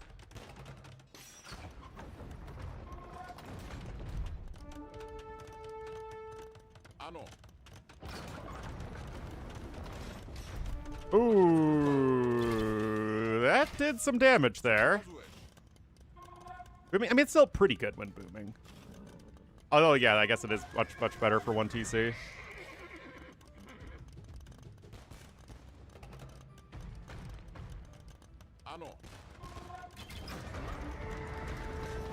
Alright, it's also, I guess, better in Extended Feudal Age. Anyway, Monk upgrades coming in as well. Sure, why not?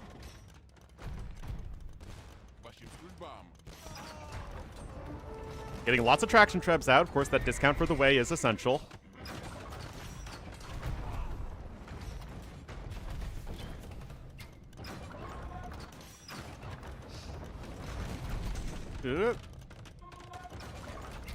Well, at least Khmer obviously have a very easy eco bonus to use with the farms, but they also have a very tricky eco bonus to use to go alongside it with the not needing building prerequisites. So I think that at least balances out overall. And then you have Bengalis who have tough units to use, so that kind of balances out. Wei have very, very easy units to use.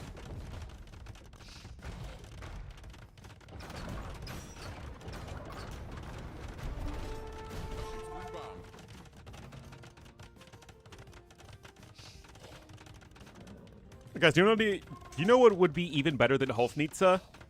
Skirmishers. Just hear me out, guys. Skirmishers. I feel like it would be so unexpected.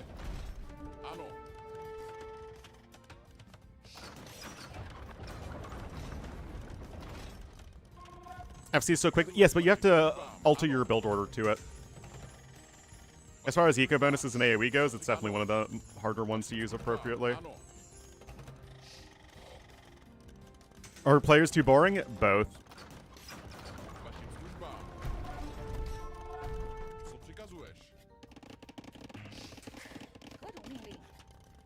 Wagenborg tic-tacs incoming. More artillery fire from the traction trebs.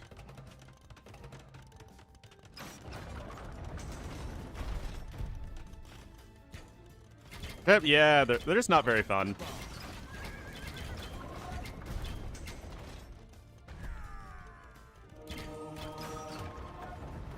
Oh, the faster movement speed is going to be quite helpful. Because it's 0.8 movement speed versus 0.57, so that's a pretty significant difference.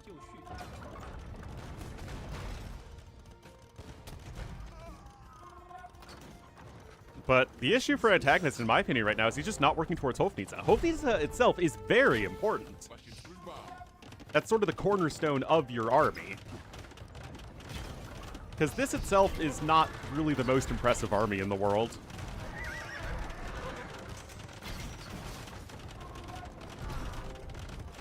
And right now, you're on 7 traction trebs and counting.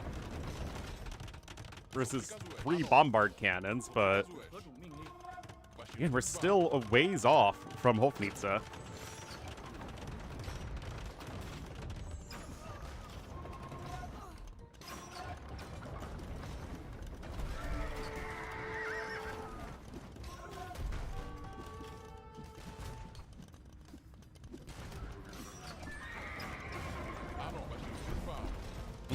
Gets a hit in there, but the traction trebs do as well against the trebuchet. Siege engineers is a big one, of course. Will only be outranged by 1 by the traction trebs. Then what are they doing in that corner?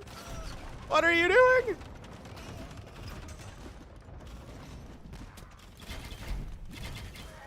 Oh yeah, of course. Oh my god. Okay, maybe you don't need Hofnitsa. Okay.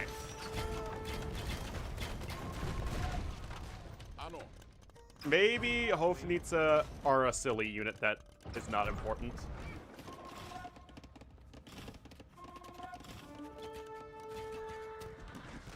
Oh, he's also been missing bloodlines this whole time. Antagonist gonna get another castle up here on the high ground. There's Mingguang armor coming in, I guess. Not that it really matters all that much in this case. I like sprinkling in a few Hussite wagons, though, just to absorb some arrow fire.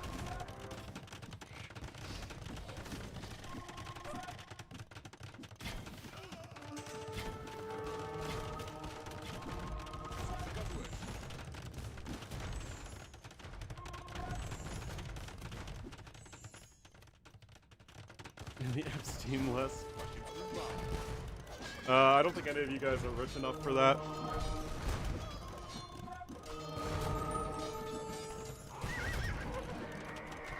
Alright.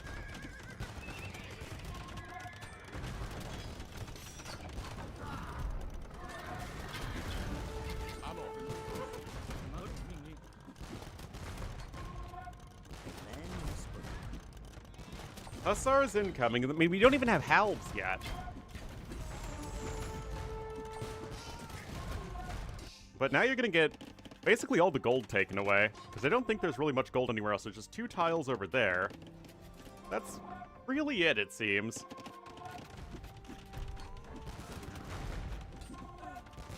Yeah, I mean, he's getting there slowly but steadily. He's focused mostly on the Xianbei Raiders at this point.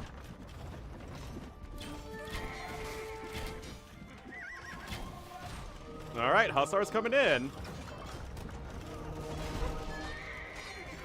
Gonna be some nice kills. Both players honestly making some mistakes this game. I mean, they are in Silver League and not Platinum League. Although their level of play is obviously still very, very high overall.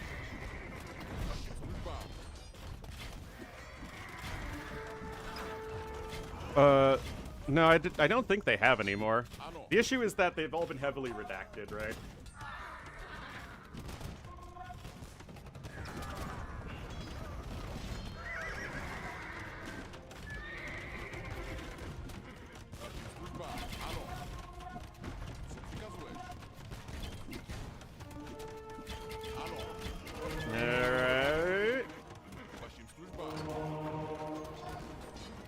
Those mugs. I'm just really surprised that he's not prioritizing Hofnitze. Like, I guess if I'm in his position, I'm just like slamming the Hofnitze button as fast as I can. And Halb, of course. Still, I mean, it's a huge, huge army value advantage right now for Blue.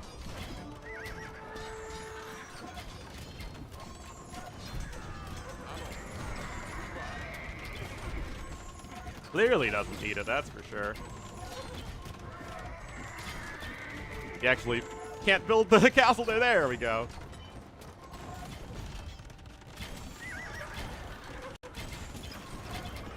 Oh, you bet. Both of the civs that have been revealed have skirm bonuses.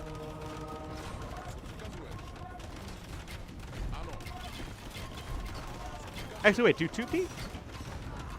I mean, they just get the units, some of its cost returned when they die. Man, wouldn't it be awkward if Muisca had good skirmishers, though? Man, that would be pretty funny. We know they have a skirmisher unique unit. Wait, GG called.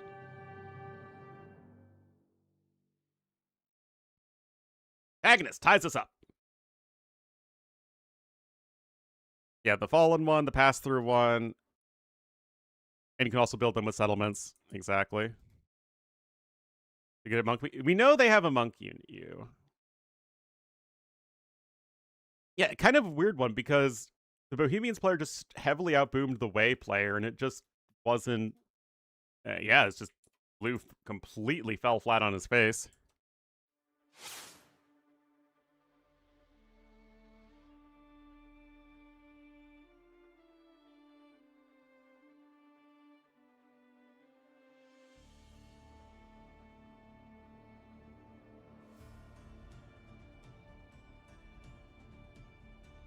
All right, that was Antagonist's home map. That was the #1 Civ pick versus the #3 Civ pick. And that just leaves African River as our final map. Very, very different from Zimbabwe and much more similar to High Tides. Yeah, I don't think, like, we don't know the stats on the units yet, but I don't think Mapuche will be, like, super busted or anything.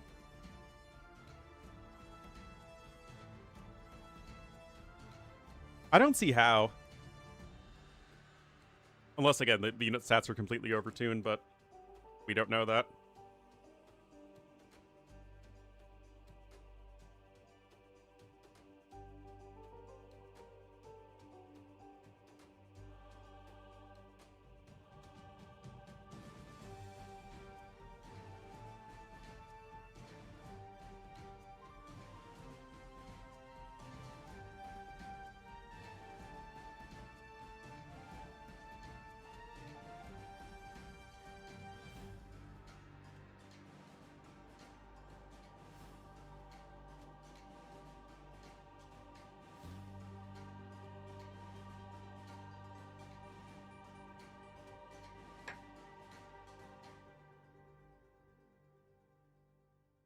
What are the new civs doing?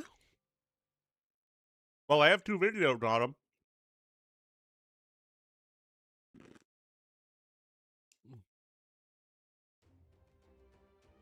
Well, to be fair, Wei got buffed a bunch. They were the worst of the 3K civs at launch.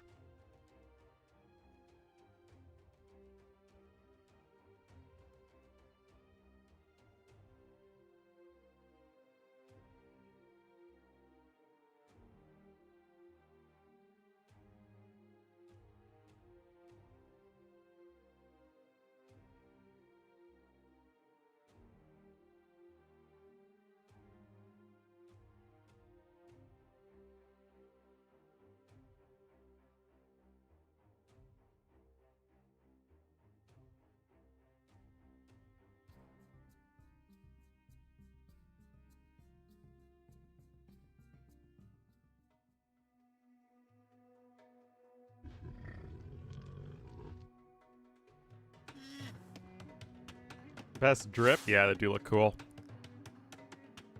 All right, guys, game number 3.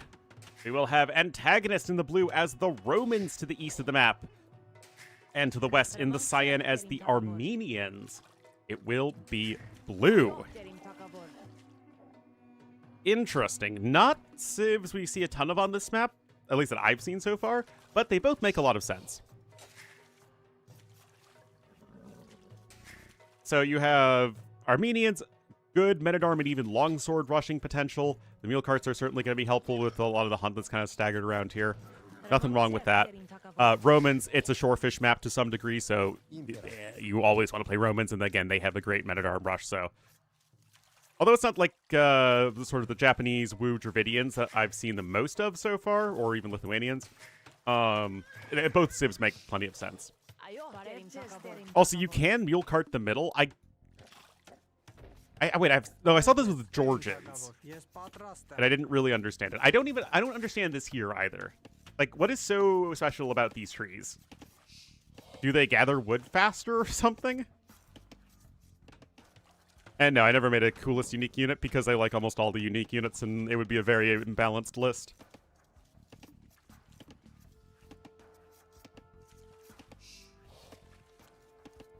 Closer? I mean...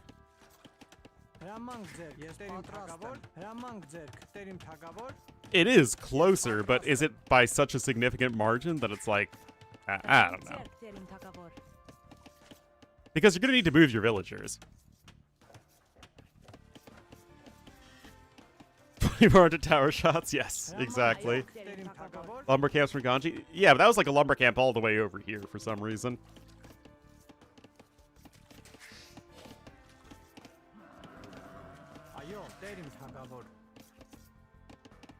So, let's see. We have the 5th villager here on the wood. Still taking from those shorefish quite comfortably. Whoa, whoa, whoa, that is not a language that I can read. It makes me want to think of communism! Or something.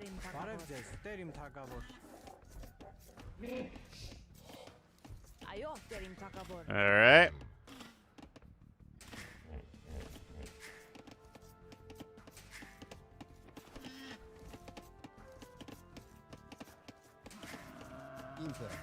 Actually, did every country that uses the Cyrillic alphabet have a communist government at some point?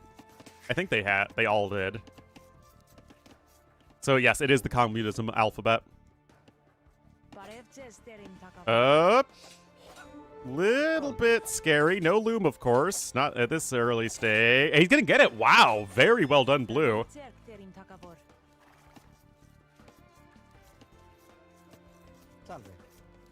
Always the loom just after the Vil dies. Very tragic.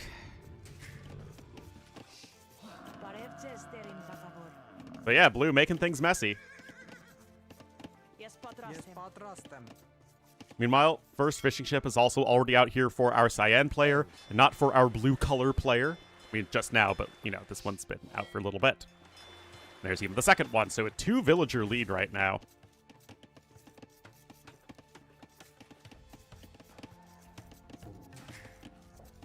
Now, like I said, men-at-arm rushing with both of these civs is very good. Armenians can also consider getting the long swordsman upgrade. You do have extra early food income, which can help with that.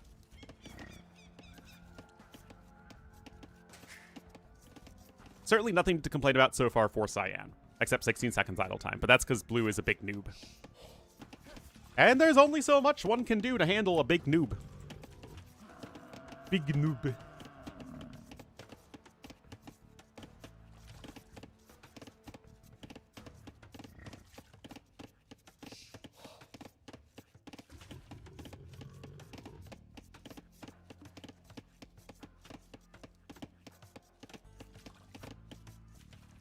All right, just going to be scooching over the way to the side a little bit.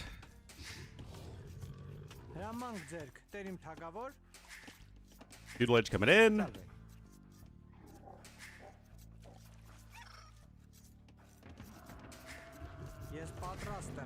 you go.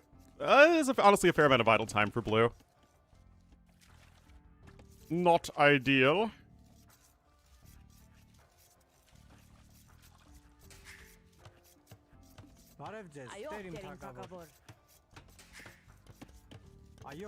He's using the mule cart there quite nicely, though. Not that this mule cart's doing anything. It's just so important to have the hunt being able to drop up at the mule cart instead of over here. Because I don't think you can use... I'm pretty sure you can't drop off sheep and stuff at mule carts. I think it's just TCs. Anyway, no men-at-arms here whatsoever, so I'm quite curious. You got 500 food in the bank, but he is getting double bit axe. No FC yet. I seriously have no idea what Antagonist is doing. Blue is going for men-at-arms, although they'll be kind of slow. And there is a barracks, but nothing else.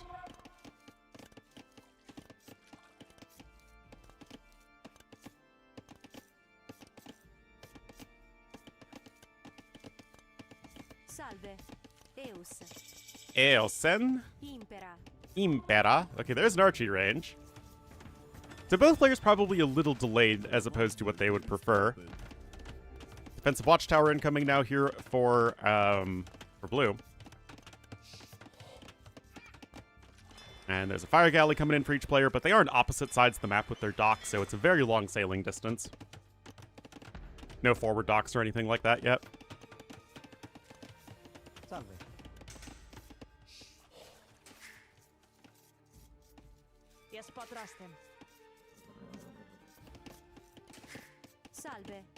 Still, nothing too crazy so far. Antagonist has a fair bit of food banked up, but that doesn't really matter. He's also ahead in resources, despite the early villager loss and having one fewer fishing ship.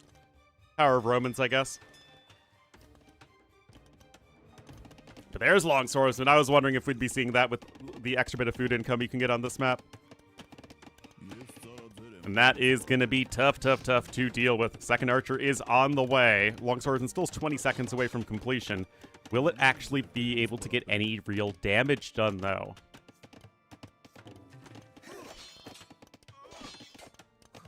Archer's out. And despite having longswordsmen, it just isn't enough. Quick walls are where they need to be, and Antagonist has his defensive archers. Here's another dock coming in, but Fire Galley is sailing right past. That one is not being produced because of being housed, and then we have the Fire Galley on the other side of the map, so things already getting a little bit weird. 3 archers out on the map.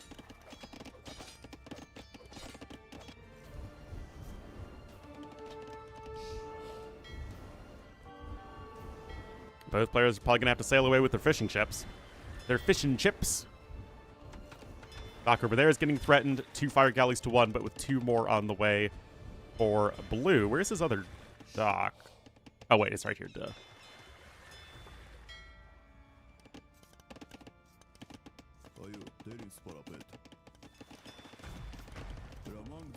Long swordsman still chilling like a villain. And nice dock block right there, minimizing the amount of damage the fire ship does. There you go. 3 kills, 0 deaths so far for blue. Long swordsman even. Still running around.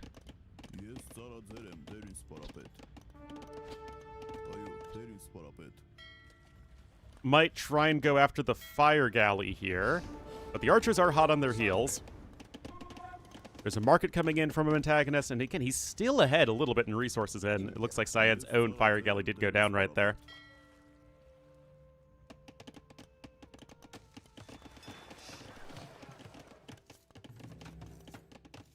Got some stone coming. Actually, wait, that's 10 vills queued up. Yeah, you just cancel most of those, and you're almost there for Castle Age. There you go. An antagonist is going to click up here. The power of the Roman eco shall not be gainsaid. The power of the Roman eco. There we go. The gag ball? I mean, the gag ball gets released whenever they make a post.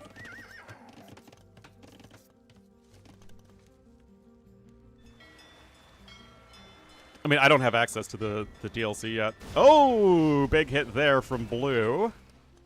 They call him Big Hit Blue. So that I can talk about the Muisca stuff.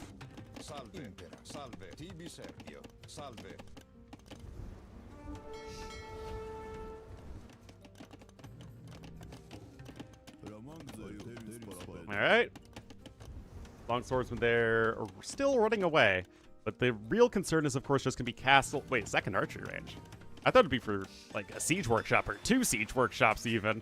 A la Bad Koala. Like, what's stopping you from just going double Scorpion?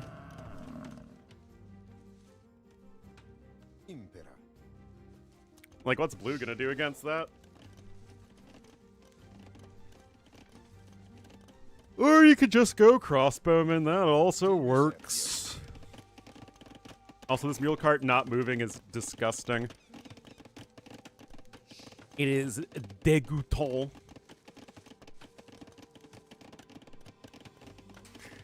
No vills there to garrison, but I guess it's good enough. Castle Age on its way, but we're basically an entire Castle Age research time apart. Crossbowman going to be coming in almost immediately. Can't even afford Bodkin quite yet. Actually, just getting fletching. Okay, well, that's... Gotta get fletching first.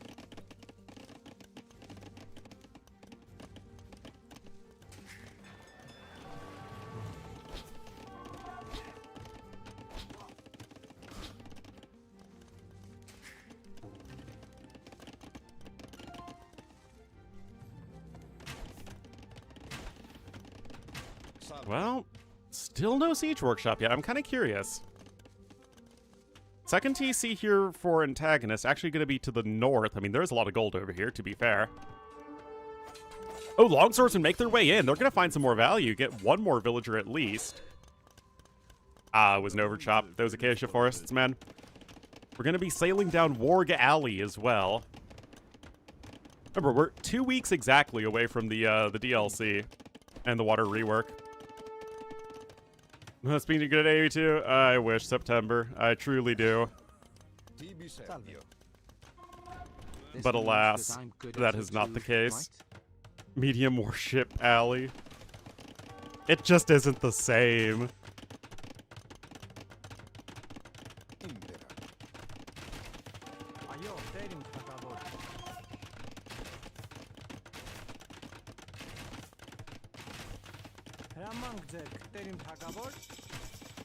All right.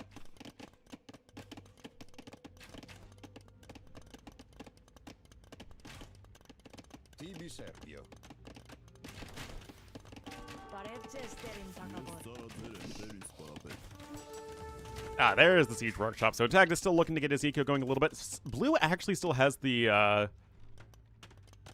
score. He's almost 800 resources ahead. I mean, he did win water decisively. Wait, where's the fish? Okay, the fishing ships are actually going to get taken down. Oh, whoa, whoa, whoa, whoa, whoa, whoa, whoa. Back up the truck. Got the fortified church there. In total bets? That's shady side. I have nothing to do with it. I do not like gambling. I never want anything to do with it.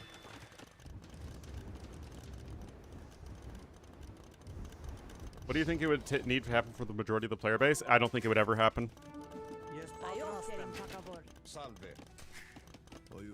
The only way that you're going to have the majority of the player base agree on a balance patch is if it's done via one of the huge content creators.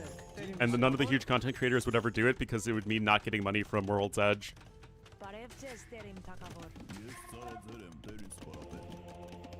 And it would need buy-in from the pro players, of course, but that only happens if you get the money from World's Edge in the first place to do tournaments, and yeah, like that would never happen.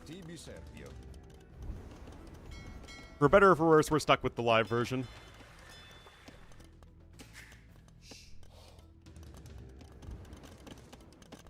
Anyway, now the villager count has been evened up. You still 1,000 resources ahead as Blue, but yeah, you're a little still ahead in resources destroyed as Antagonist. Oh, gets the 1-for-0.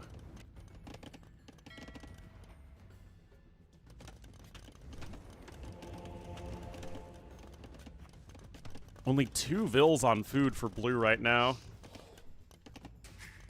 Oh god. You guys all have problems. Skirmisher counterattack here. You also have a warrior priest on the field picking up relics.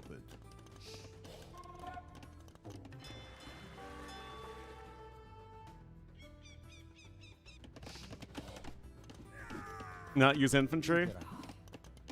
Well, to be fair, Armenians did get feudal age longswordsmen, but just didn't keep it up because of the crossbowmen.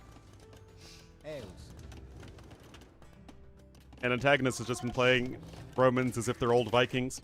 Good eco, make archers.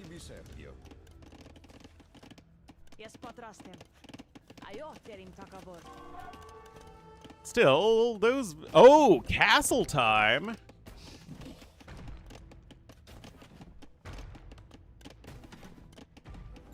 Uh-oh.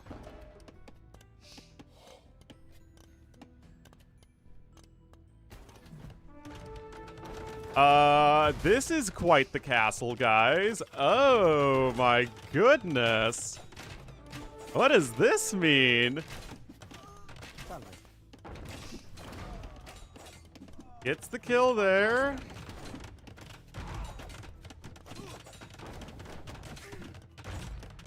I think the castle's happening. Oh, but he micros right back into it. Oh, we've all been there, guys. We've all been there. Oh, you just needed not that to happen. It still is probably fine, but... Oh my goodness. Now, you're gonna be losing a lot of ills here, though.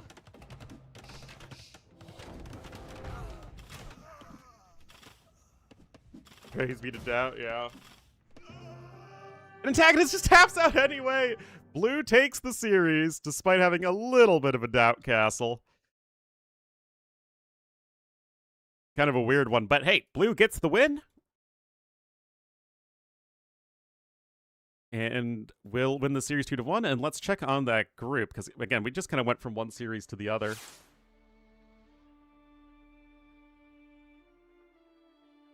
That puts Blue at 3-0 in the group, and Antagonist at 2-1. I didn't realize they're both 5-1. Niaz is at 2-1. Target's at 2-1. Goku and Babaroom are having a rough time. Interesting, interesting.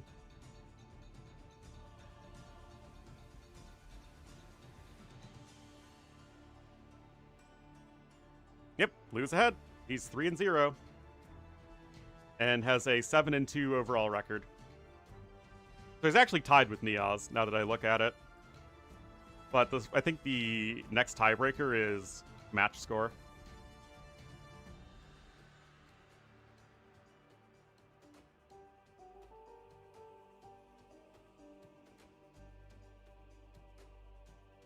Anyway, guys, that is going to be it for me today. Hope you all had fun. I will be back tomorrow for sure. I appreciate everyone watching. Raid someone? I can raid T-West.